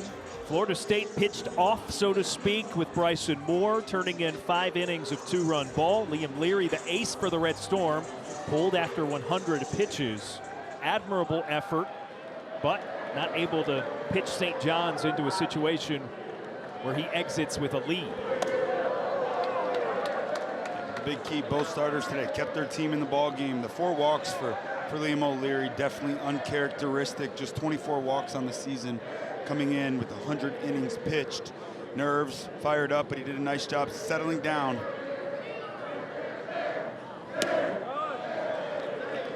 Spinner misses away to Hunter Carnes.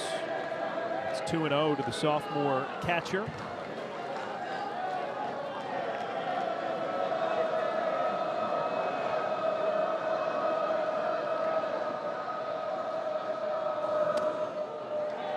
Now 3-0. 3-ball counts. Both sides tonight.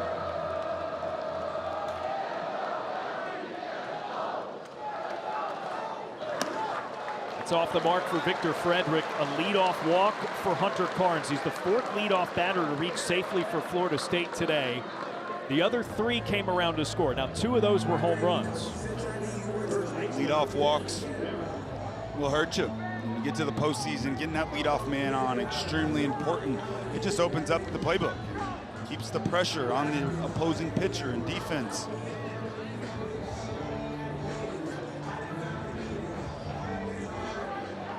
Brings up Ben Barrett, who's been a revelation in the lineup and playing first base late in the season for Florida State.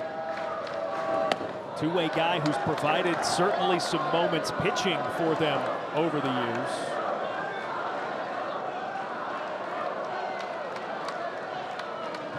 And now it'll be a visit to the mound for St. John's. Associate head coach George Brown is the pitching coach. He's the one there to talk with Frederick. Nobody in the bullpen right here. This is just a simple conversation. 5 straight balls. Settle down. Let's start to work down in the zone a bit. Work that fastball to the glove side. See that 17 pitches, 9 balls, just 8 strikes.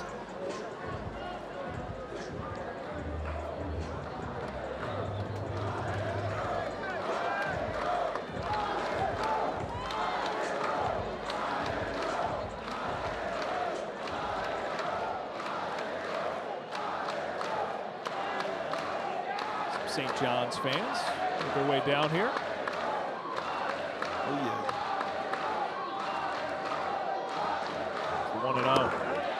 Frederick misses low, 2-0. Maybe those were the guys who got the player's gray jersey down here from New York. Exactly.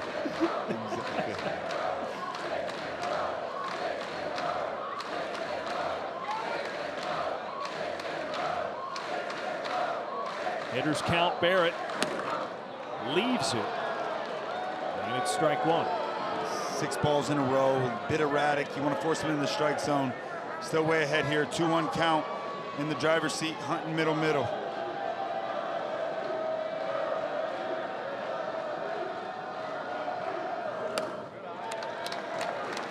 It's upstairs, and it's 3 balls, 1 strike. And nestled middle here and on the mound. Frederick, go ahead and attack. Got a pitch of contact here.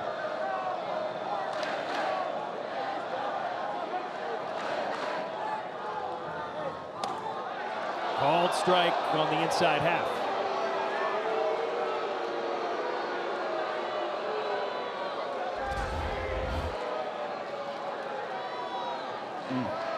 Tough one. Look for the nose to start the runner here. There goes Carnes, and it is fouled. So Barrett keeps his full count at 3-2.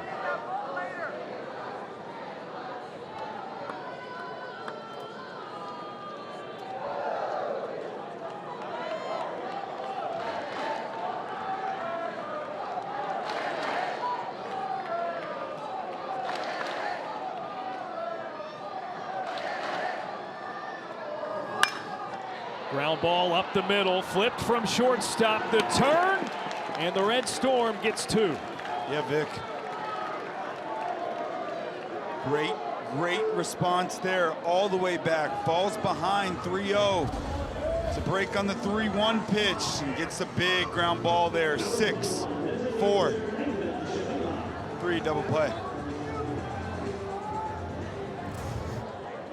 Mansour to Fry to McMillan. And it empties the base paths for Florida State. Nathan Schmela, the batter. Good ball away, 1-0. Schmela strikeouts each of his last 2 times up. Heavy dose of breaking balls today.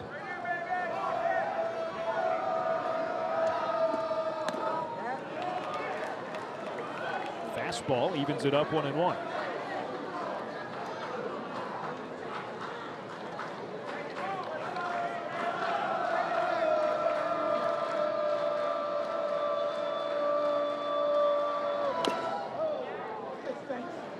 Fouled a couple of times by Schmela. That is a tough pitch from that angle, upshoot, in underneath the hands.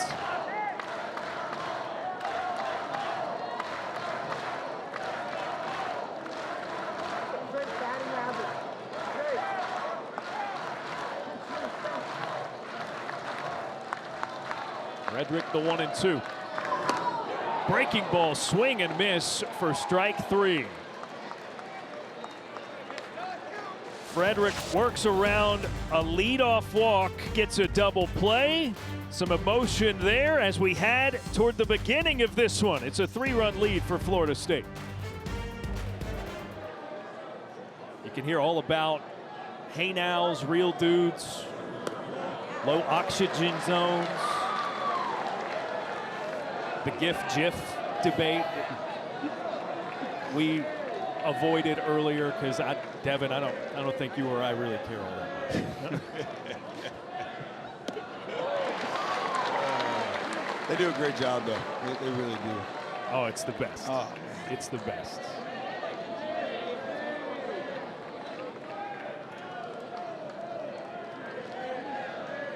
Two batters for St. John's here as they try to climb back into it. Dylan Fitzsimmons lofts it up into the air and keeps carrying back toward the scoreboard and over the wall, a home run.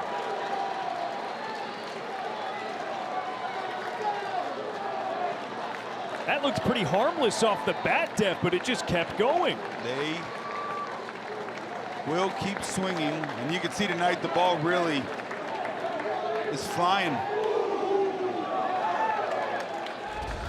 Up in the zone. Short swing, hands get above the baseball. Keep the barrel high as long as you can. Good things happen. 5-3 ball game. St. John. They won't go away easy.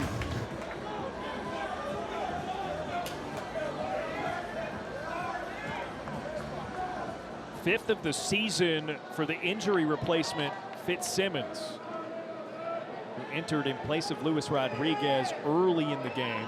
Rodriguez hurt on a play in left field, and it's back to the top of the order. An 0-1 count to John LeGrande. Spark plug, 2 knocks on the day. There's Rodriguez. Foot wrapped, showing some love to Fitzsimmons. He picks up the slack. That's what this team's about. Next man up, you gotta pick your guy up. It's a family group. They play with the same common goal to win the ball game. Looks like that leg might be in a cast already.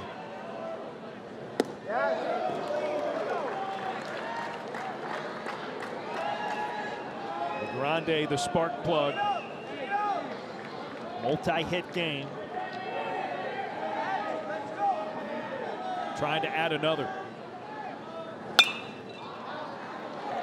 Into the air. Out of play. Foul ball, strike 2.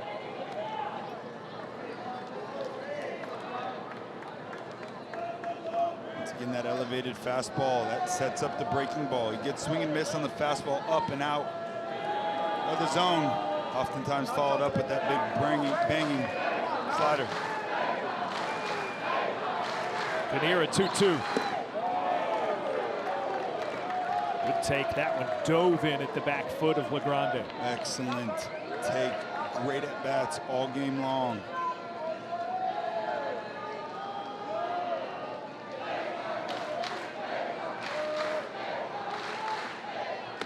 Full count, down and in, ball 4. Doesn't matter how, LeGrande happy to reach base safely. Yeah, that's a great at bat. After a home run, lays off some tough pitches. Time man comes to the plate. Not before a quick powwow between Hunter Carnes out from behind the plate. Cal Fisher over from third as well. Johnny Abraham, arguably the best reliever in college baseball. He is back. He is healthy. Big reason for this is to just slow the game down and let Johnny get ready to go. You see him. Man, he's been fantastic. Now junior, better and better every single year. Under control. The walks are limited. The strikeouts are way up. You're going to need him if they want to make a run deep into this postseason. Speaking of the squeeze play, guys, Abraham, a real dude. Yes, yes.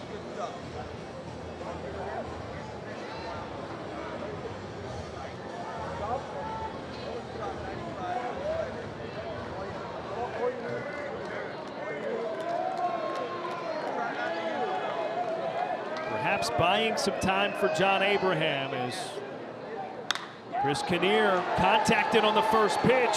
Jader Rafestanger into the alleyway. It was cut off, so it's held just to a single.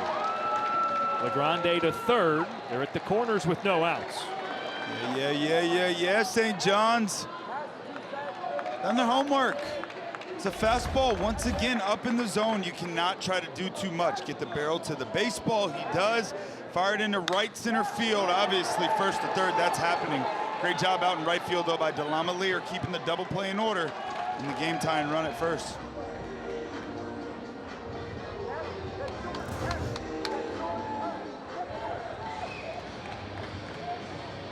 Tying run is aboard.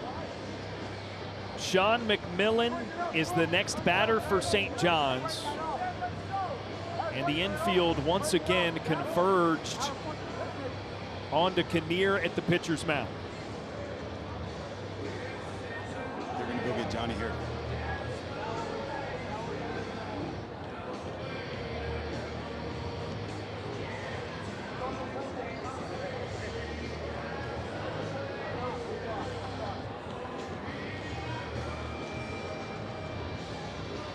Looks like looks like Carter McCulley, a little bit of issue with the pitch comm, so ran off to get his pitch comm fixed.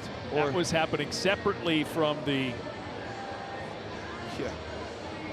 A little gamesmanship, huh? Could be. I didn't say it. You did. Me over here just assuming the best all the time. That's. You're a good man. You come get Johnny now. This is Johnny time. Yeah. Here comes Micah Posey. Wouldn't you know it, right when they got the communication sorted out. You said it this time. I did, didn't I? In fairness, what was it, 10 seconds in between? Didn't make that much of a difference. Just 2 extra throws in the pit. If Posey really wanted the 10 seconds, he could take it. Yes. Take every second he can get. And there's the call.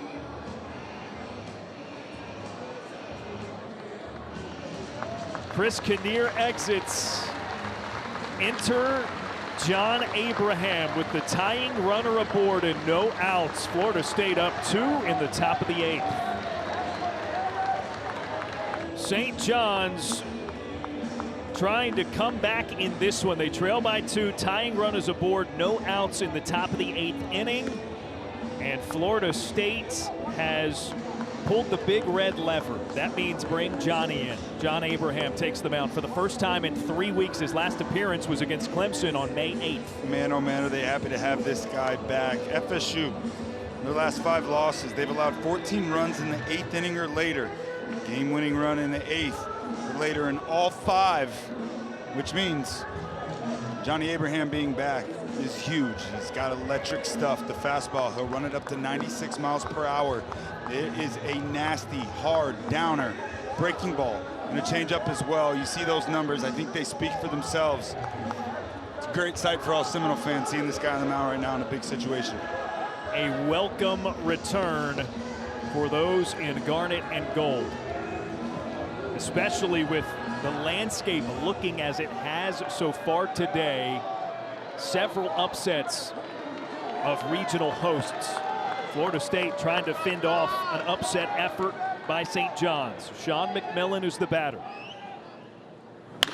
First pitch, chopped but foul, 0-1. Johnny got away with one right there. Breaking ball up in the zone, just floated. McMillan, a guy with big-time juice. 0 for 3 so far today, though. A strikeout and a couple of ground balls to shortstop, one of which resulted in a double play for Florida State.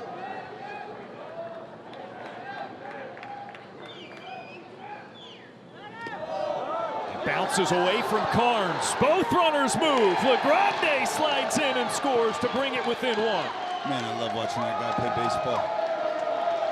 Absolutely love it. Electric, aggressive. He is expecting, in his mind, every single time the pitch is thrown, if he's on bases, he is expecting the ball to be in the dirt. He's expecting when that ball's in the dirt, he's gone immediately. And you have to. On this pitch, not that far away, no outs, guy on third. You don't want to make the first out at home. Look at that. It's great baseball, man. Tying runner in scoring position. A 1-1 to McMillan. Up and in, 2-1. You wonder, guy missing 3 weeks, coming in a big situation like this in the postseason. Will his stuff be sharp? How long does it take him to get into a rhythm? We don't have much time now.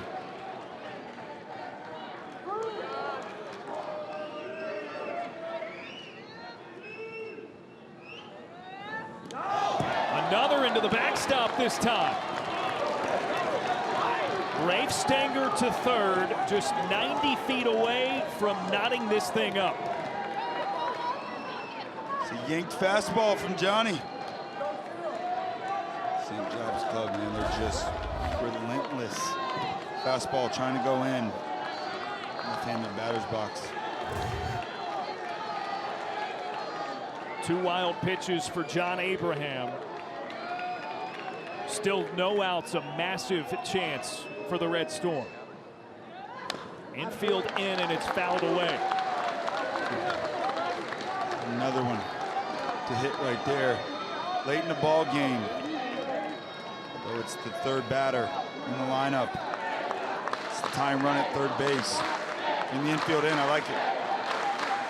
As a hitter, you're hunting elevation here. Nice and simple. You're just trying to hit a ground ball right back to the pitcher, hunt elevation. Full count pitch, misses low. It's ball 4. McMillan walks. They're at the corners, still no outs. Fantastic at bat right there by McMillan.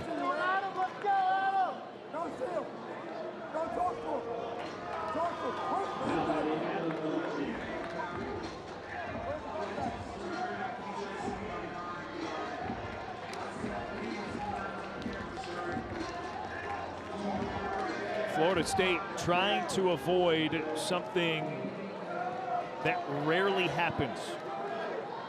58 consecutive wins when they're up 3 or more after 7 innings. Oof.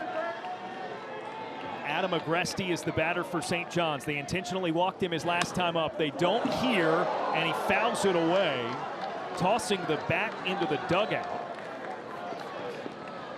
Coach Mike Hampton. Not at me. Look at his boy.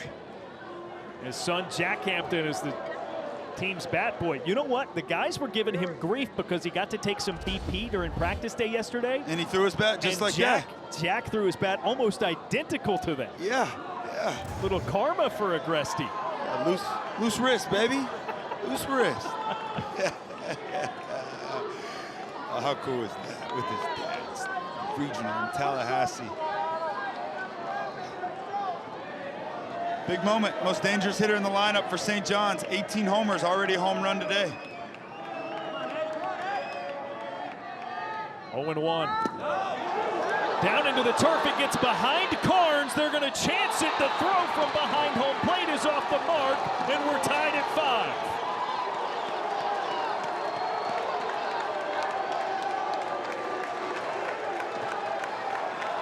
Jader Rafestanger maybe got bailed out by the inaccurate throw because he hesitated trying to score from third there. Yeah, he did, and that's a tough one to read. The ball, it's a fastball, it's down. You don't really have a great view with the right-handed hitter, but he trusted his eyes. He kept his feet moving. He got rewarded. We got a tie ball game in Tallahassee. You see, it trickles back. Where is it? Where is it? Oh, I still got my feet moving, and he scores.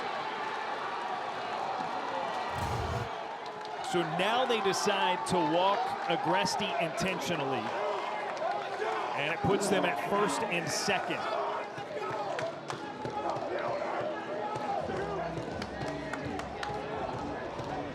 There's a bunt situation here. Not before another visit to the mound. Micah Posey back out from the Florida State dugout.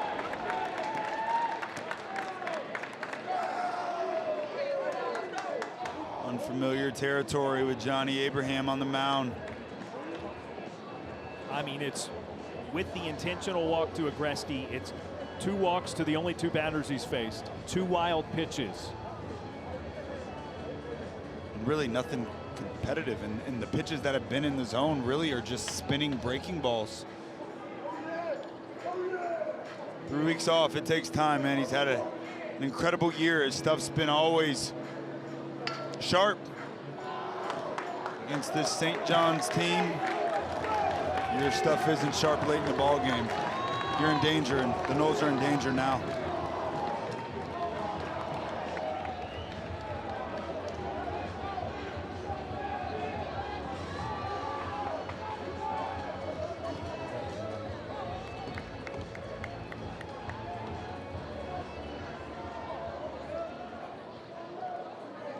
Brody Purcell getting warm in the bullpen for Florida State. Brody filled Johnny Abraham's role over the last 3 weeks when he was out. Will Cowan 1 for 2 with a double and a run scored. Corners are in. Here he shows bunts. Stopped by Carnes. And he found it just quickly enough to keep the runners where they are. That is a huge stop by Carnes. Fastball. Just absolutely rips it. I mean, that's behind a left-handed hitter if there were one. And once again, they're aggressive. They're ready to go. Yeah, you never want to make the first out at third base. Good decision.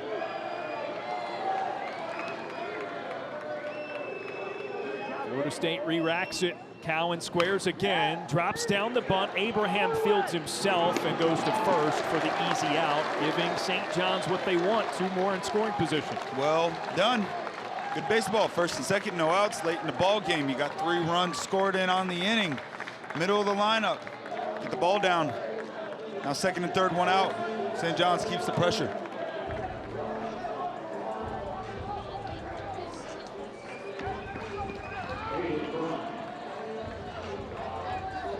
Aiden Fry's up next for the Johnnies. He's 1 for 3.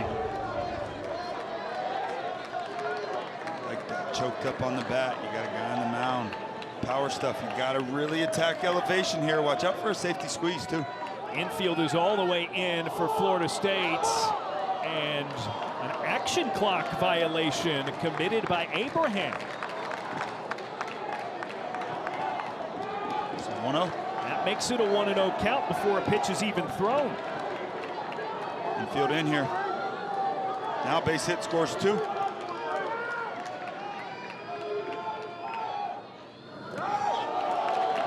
Stopped by Carnes, 2-0. St. John's just 1 hit with runners in scoring position today. Man, would they love a second here. Oof. Big opportunity in the driver's seat. 2-0 count. Johnny Abraham really doesn't have feel for any pitches at the current moment. Aiden Fry, you're just attacking elevation. You're looking for something up in the zone. Let it fly right back through the middle.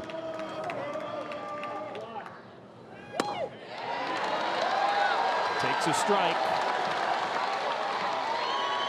Rare right on right, change up right there. Well executed. Might be the pitch Florida State has to go with.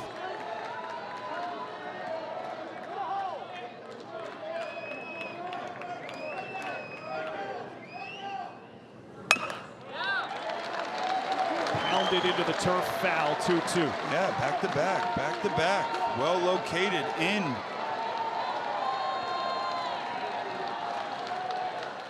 Johnny's a guy that loves to bury that slider, but it's scary at this point.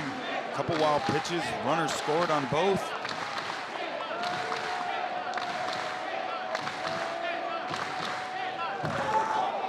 Bounces into Carnes' chest and skips away. Man, those have been some close calls on the ones he's got to extend himself to corral. That's not something that you'll really ever see. Top 10, but that's so big. It's hard to do. That's a spiked changeup, breaking ball. Full count, 2 in scoring position, and a tie game in the top of the 8th. Abraham's pitch, wave and a miss, a late reaction for strike 3 is the second away. And you saw Coach Hampton mouth it there. Catcher's interference, that is the call. Clint Fagan quickly corrected himself. Unbelievable. So Fry not out and instead gets first base.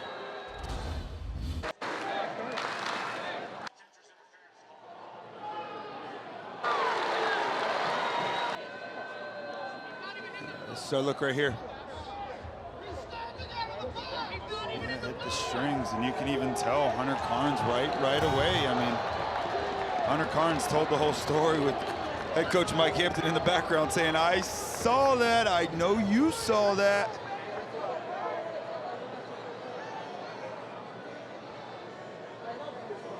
So this is being reviewed. And they're showing it on the video board here at Dick Howser Stadium. You might imagine Noles fans, you know, it's close enough. You can see what you want to see. Right. Calling the play, calling the field was catcher's interference. I mean, if I'm reviewing this, I'm going back, I'm looking at Hunter Carnes' reaction. It told the whole story right away.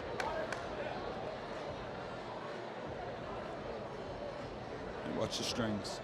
Oh no, it actually hit the front edge of the glove. It did. Wow. It did. Look at the hitter, too, right away. He looked back. Mike Hampton in the background, too, recognized it right away. Sometimes you do get like a late flailing swing on a pitch like that. Sometimes if it appears that way and it's weird, there's a reason.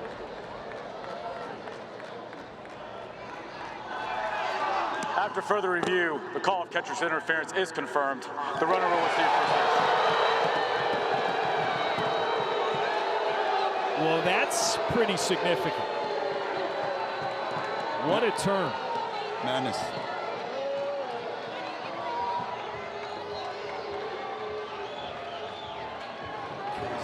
Crazy inning. Home run on an 0-2 count. 2 walks on 3-2 counts. Catcher's interference on a 3-2 count. 2 runs scored on wild pitches. Tie ball game. St. John's, an opportunity to go ahead once again. Bags full, Bernardini. First pitch, pops it up, shallow left field. Frazier from short, and it drops! Fair ball, the throw quickly comes home, and McMillan is tagged.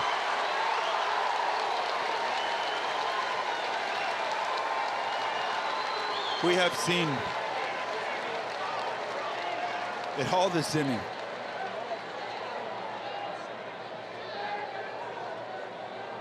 What a play.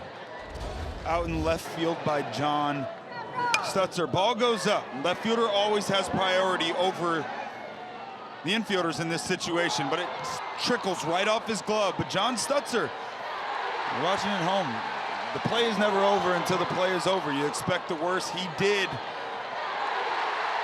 Knowles, big break.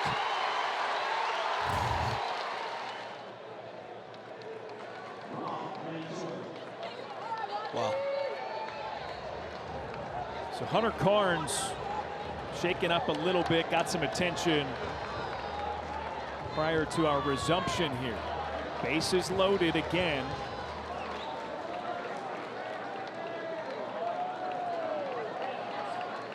Rob Mansour is the 9th batter of the frame for the Red Storm, and he takes 1-0.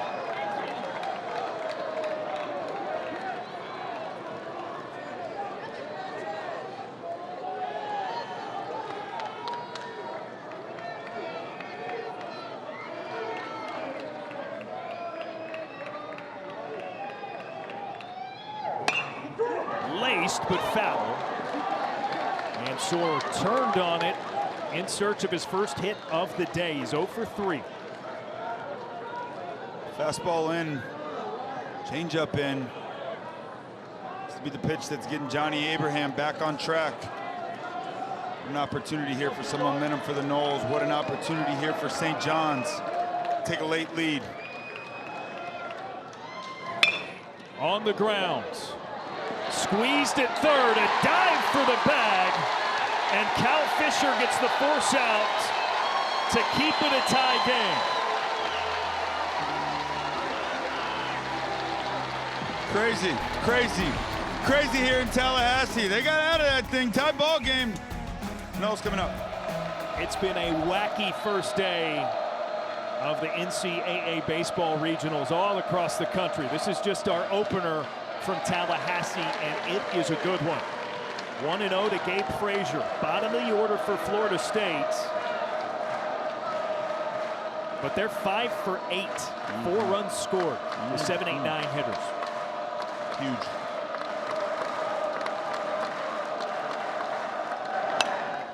Victor Frederick gets a foul ball, and it's 1-1.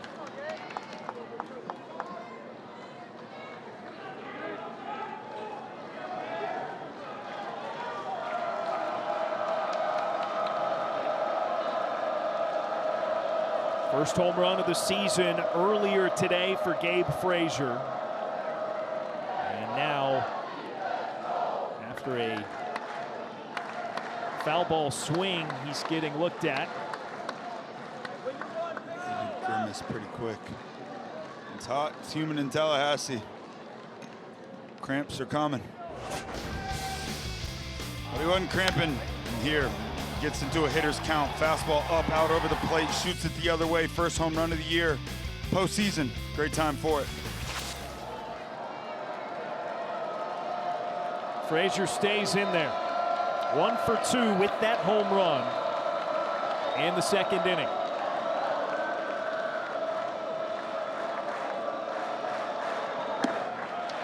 Two and one.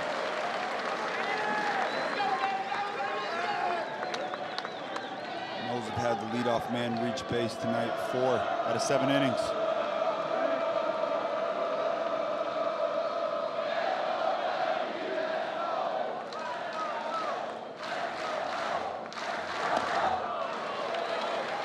Three balls and 1 strike. Frederick walked the leadoff batter Hunter Carnes in the last frame, then got the double play, a strikeout, got out of it unaffected.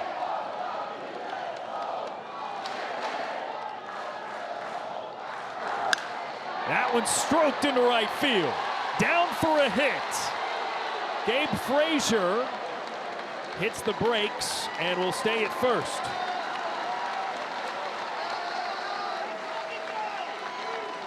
Five out of 8 back-to-back innings for the Knowles. They get their leadoff man on an absolute rocket shot into right field.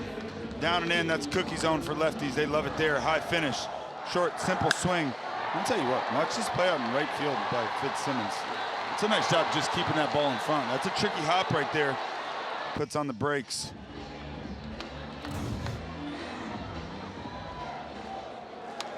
Man aboard for Carter McCulley. See if they'll play some small ball here. McCulley squares, pulls it away, and takes ball 1. I like this call, bottom of the lineup, although he's got 2 hits today. Cal Fisher also 2 hits, get him into scoring position late.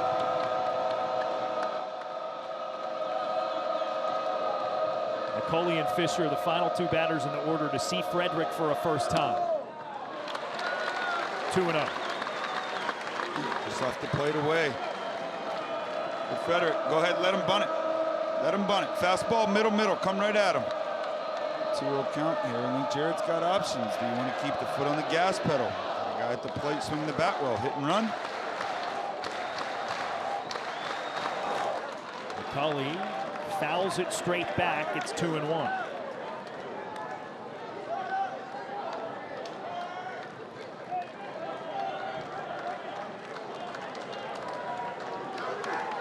Keeping the bunt on there shows you how important that runner is, and also how much confidence Link Jarrett still does have in Cal Fisher.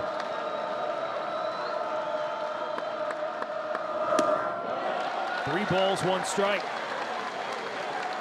Florida State trying to give the Red Storm an out. 3-1. I want to say you show bunt 2-0, you're going to bunt 3-1 as well.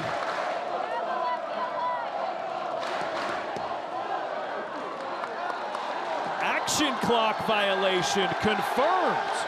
Clint Fagan looked up at the third base umpire, Adam Dowdy, to make sure he had it right. And it's against the batter, so that's strike 2. Okay, now what do you do? I think you let him swing the bat here. You have to.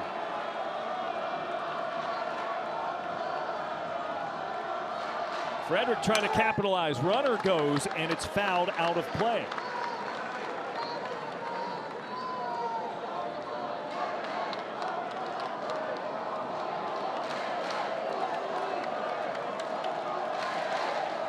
We've seen everything tonight, dude.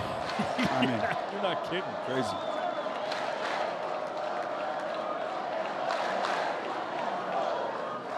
We will be in motion again here.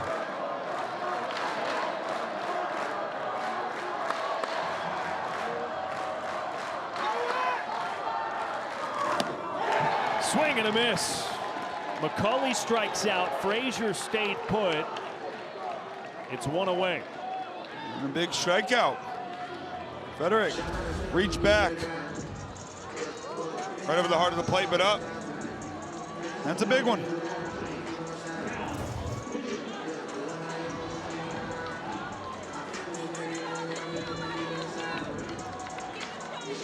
Cal Fisher's had a big day. couple of base hits. You know, Seminole fans love to see it. And just as he settles into the batter's box, here comes Mike Hampton.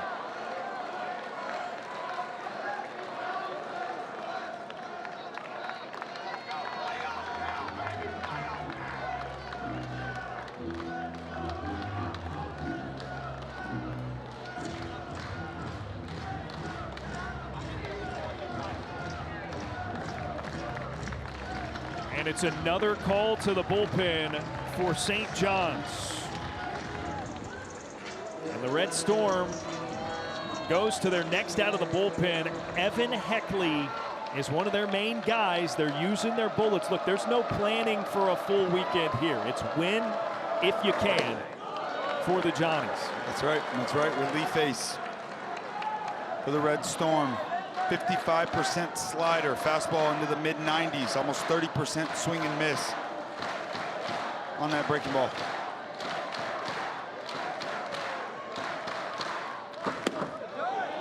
Cal Fisher looks at a strike. The Florida State faithful didn't love it, but it's 1-1. Well located there, bottom of the zone. That's where you want to live.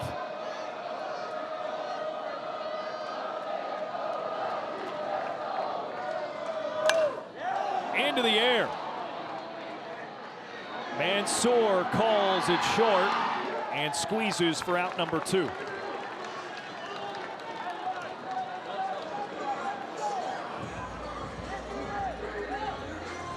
Three pitches, mission accomplished for Heckley in terms of the battle with Fisher anyway. Back to the top of the order. Just over 3 hours ago, John Stutzer left the yard on the first pitch he saw in the bottom of the first inning. Yeah, great way to start the day for a freshman in his first regional. And he's the batter here for the Seminoles. 2 away, man on first. First pitch again, lined into center. LeGrande snagged it before it hit the ground. What a play. Defense. And in the postseason, yep, you got to have it. We've had a little bit of everything today. This is the toughest ones, man. Hard shot ball right at you, head high. Make a play, young man. Oh, yeah. Tie game headed to the 9th inning. Here's what's at stake. St. John's is seeking their first regional opener win since 2012 for Florida State. They have won 5 straight, so a win tonight would make 6 in a row. And there's some ties there. St. John's 2012, they won the Chapel Hill region with wins over ECU and UNC twice. And as a reminder, it's better to win the opener. Yes. I think that's obvious, but 93% is pretty loud. Yes, yes, coming out of that loser's bracket. Dylan Fitzsimmons, the batter for St. John's, led off the 8th inning with a solo home run in the last frame. Ultimately, a 3-run inning for St. John's that tied it at 5.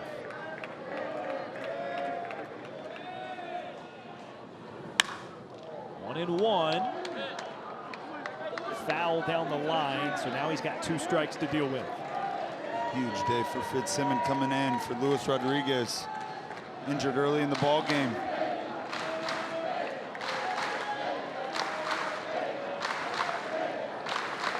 Fitzsimmons has started 43 games this year, though, so he's oft used. Not startled by the moment. He's had a couple of big moments at the plate.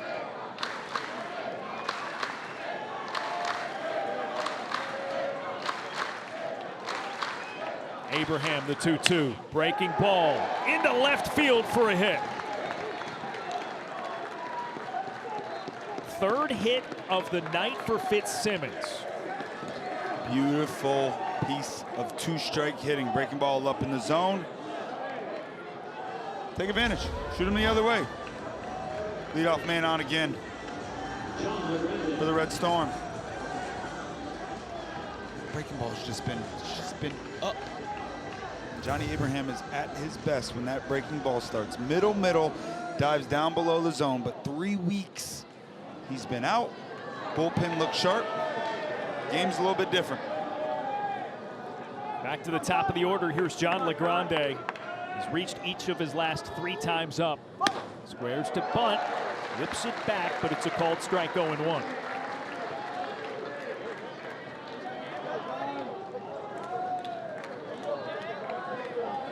He's got a problem every time he's in the box, Blue. Getting the pitch done it.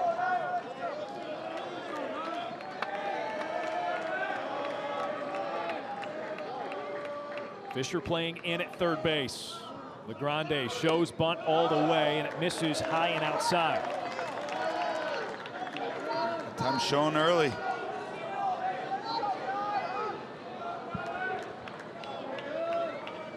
This bunt has to go. Down the first base line, Cal Fisher super in tight with him. LeGrande can't get it down fair. That's strike 2. Try to go to the third base line there. Fisher is all the way in there with him. He's 50, 60 feet away. That bunt goes to Cal Fisher, and it's not deadened extremely softly. Got a chance for an out at second. He'll back up here, though.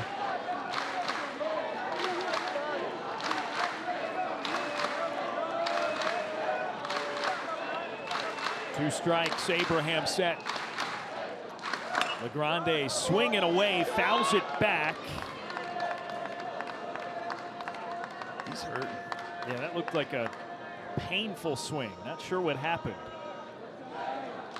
He's been grimacing after every bit of action.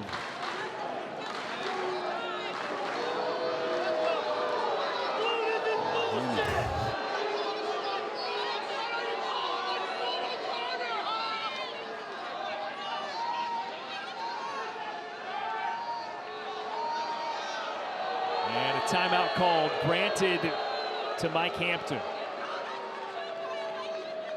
Just making sure this leader of this club is all right.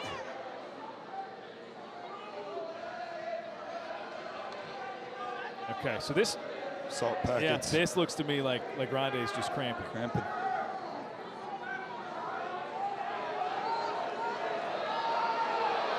And so, you know, Florida State fans upset. Clint Fagan is there to make sure that if it's just an injury pause or something of that nature, that if Hampton was to discuss some sort of strategy, it's got to count as an offensive conference. Exactly right. So his presence should calm things a little bit. Now, I don't necessarily expect it. It's a great, passionate fan base. Oh, yeah. All part of it. We resume 1-2 to LeGrande. And he takes a close one. 2-2. Good shot right there. Try to get him backdoor with the heater. Once again, St. John's hitters, they've laid off those marginal pitches all day. Great take.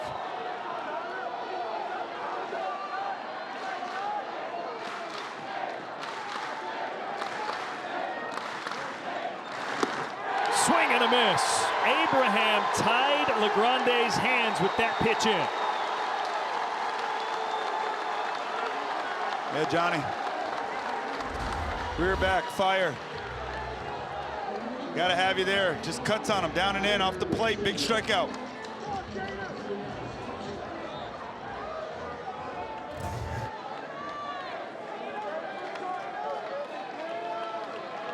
Winner of this one advances to play the winner of Northern Illinois, Coastal Carolina. That'll take place here at DeKalb Stadium sometime after this one. They need at least 55 minutes between games.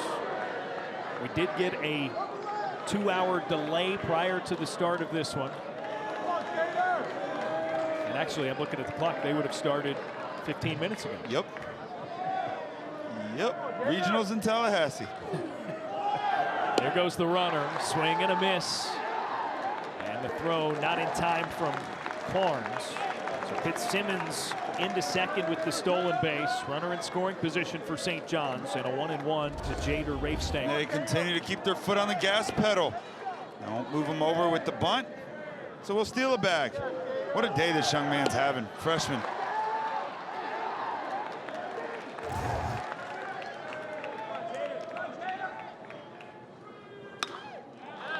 Fouled away. Rafestanger with a 1-2. Would you look at that? Another equipment issue. Now base hit here.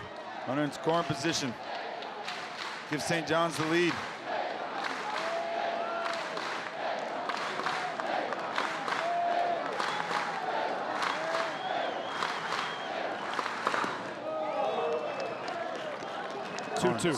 He has been great behind the plate.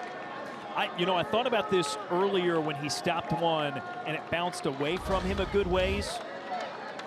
But it makes a huge difference that that's all turf there, right? So Yes. it can get away more quickly as opposed to the softer surface like they have in the infield. Line drive into center field.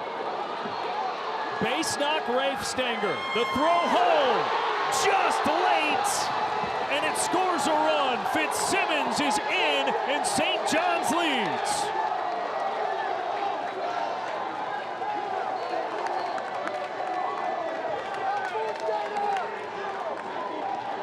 St. John's. Good pitching, good defense, timely hitting, runners in scoring position. Gotta have it in the postseason. Rafestanger just shoots it right back up the box. I see Dowd here. I would like to see Dowd really attack that ball, a little more urgency. Strong arm, great throw. That little 1/10 of a second could have been the difference. He looks like he got in there safely. It's the little things in this game, little things, one more step. A quicker step right out of the box when the ball's hit could be the difference. And the freshman, great slide too, front of home plate. Red Storm, take a lead. The mantra of this St. John's team has been every trip. They say it to each other before. After review, the call of safe is confirmed. Florida State has 0 remaining challenges.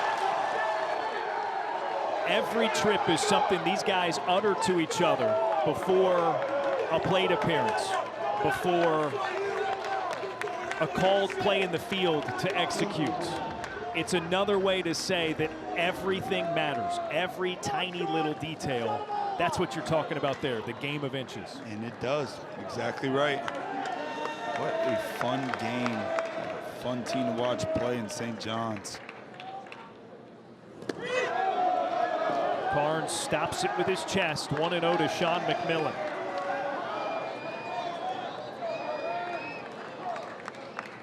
St. John's with their first lead of the day.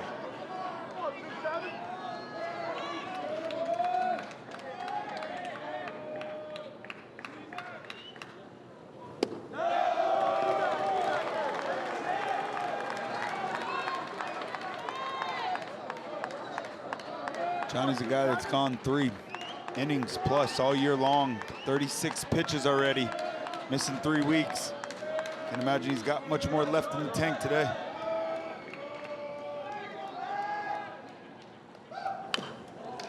Fouled away by McMillan, 2 balls and 1 strike.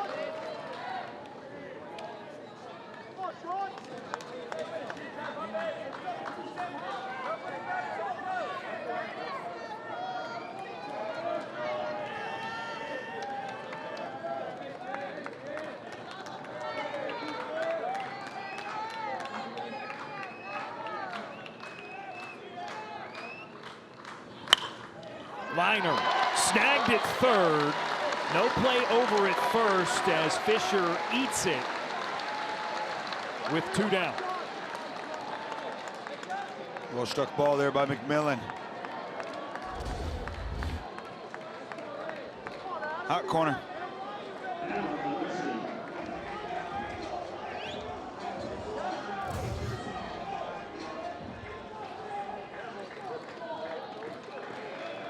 Now it's Adam Agresti. They've intentionally walked him both of his last 2 plate appearances. And Micah Posey out to the mound. This could very well be it for Johnny. This is a situation, too, if you're Florida State. You came into this with Bryson Moore as your starter, saving Wes Mendez. It's beneficial either way, because if you're 1-0 tomorrow, Mendez can face your toughest battle in the winner's bracket, or he could try to play you out of the lesser side of the bracket. Yes. And, you know, you got to save Abraham, too. Presumably, you're going to need him later this weekend.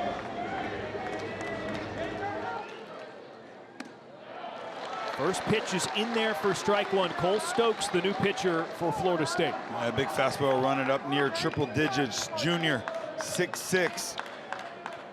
Nasty slider to go with it. 0-1, fouled by Adam Agresti.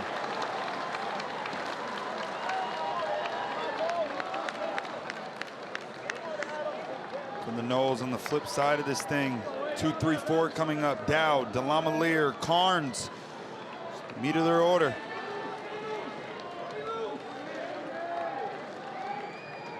Oh, 2. Agresti lays off. Another great take by St. Johns. They've had a ton of them. Oh, Lots of 2-strike hitting.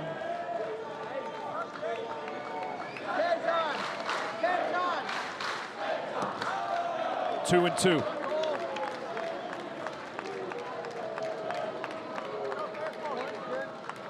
Carnes has had his work cut out for him back there. man, he's done a great job. He really has.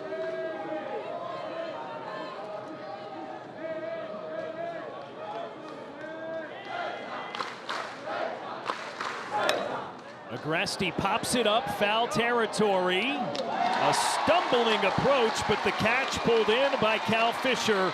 And we go to the bottom of the 9th. 2, 3, 4 in the order, due up for the Seminoles. They trail by 1. St. John's taking the lead in the top of the 9th inning is up 6-5 as we enter the bottom of the 9th. And our opening round in this Tallahassee Regional, 2, 3, 4 up for Florida State. And we talked about it earlier. Winning this opening game is oh so important. Got to avoid that losers bracket.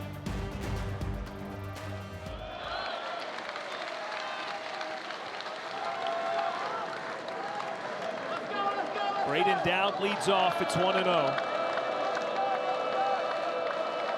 Reach base safely in all 4 at-bats today.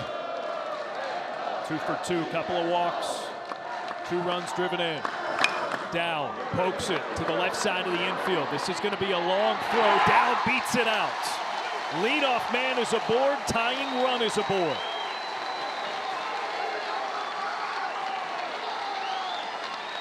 And a good start. Knowles got their leadoff guy on. Dowd, perfect 5 for 5 day. Just takes his knocks. He's a complete hitter. Out over the plate, shoots the hole, shows off the speed. Infield single. Pull side shift, so Mansour had to go get it in the more traditional shortstop spot. Long throw, Dowd got down the line fast. Here's Brody Delamalier.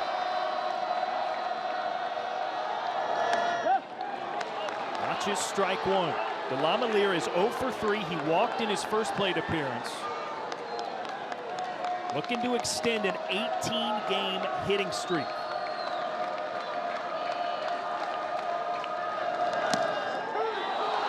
Strike 2 on the inside corner.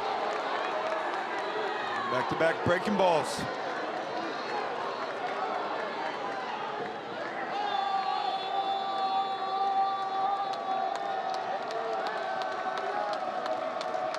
Evan Hackley 0-2. Into the air, center field. LeGrande overran it and then leaps up for the grab. Tough time Nice to see the baseball. Stays with it, makes the play. You had a beat on it early. Almost too much of a beat. Man, I tell you, with him, it's not always pretty, but it gets the job done. Amen. Style points. One away, runner at first for Hunter Carnes. Loses his bat. That's into the St. John's dugout, 0-1. Humidity.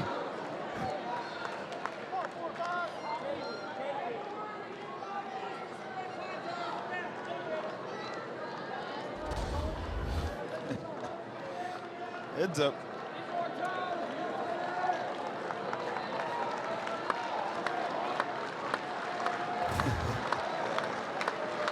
Seen that a couple times tonight.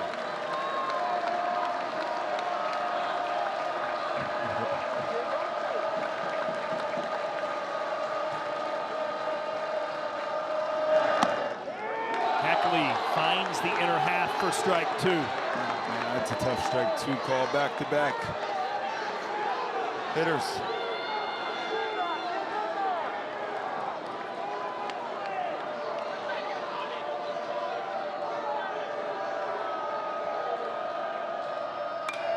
On the ground, through the left side.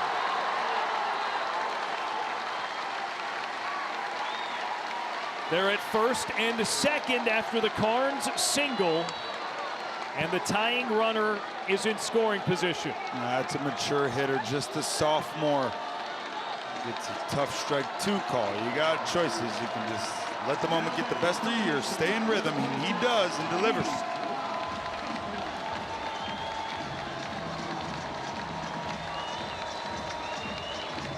And here is the first plate appearance of the night for Eli Putnam.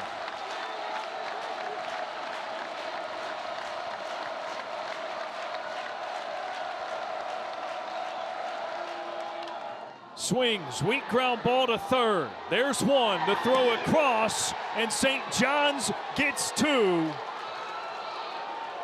And an opening win.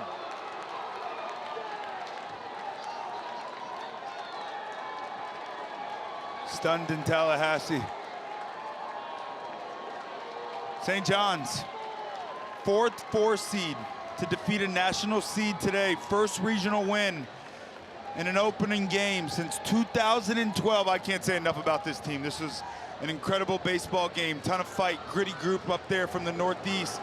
Coach Mike Hampton told us they believe. All the players, they told us they believe they can come in this thing and get the job done. How about here in Tallahassee with this fan base? Incredible club. And St. John's takes them down.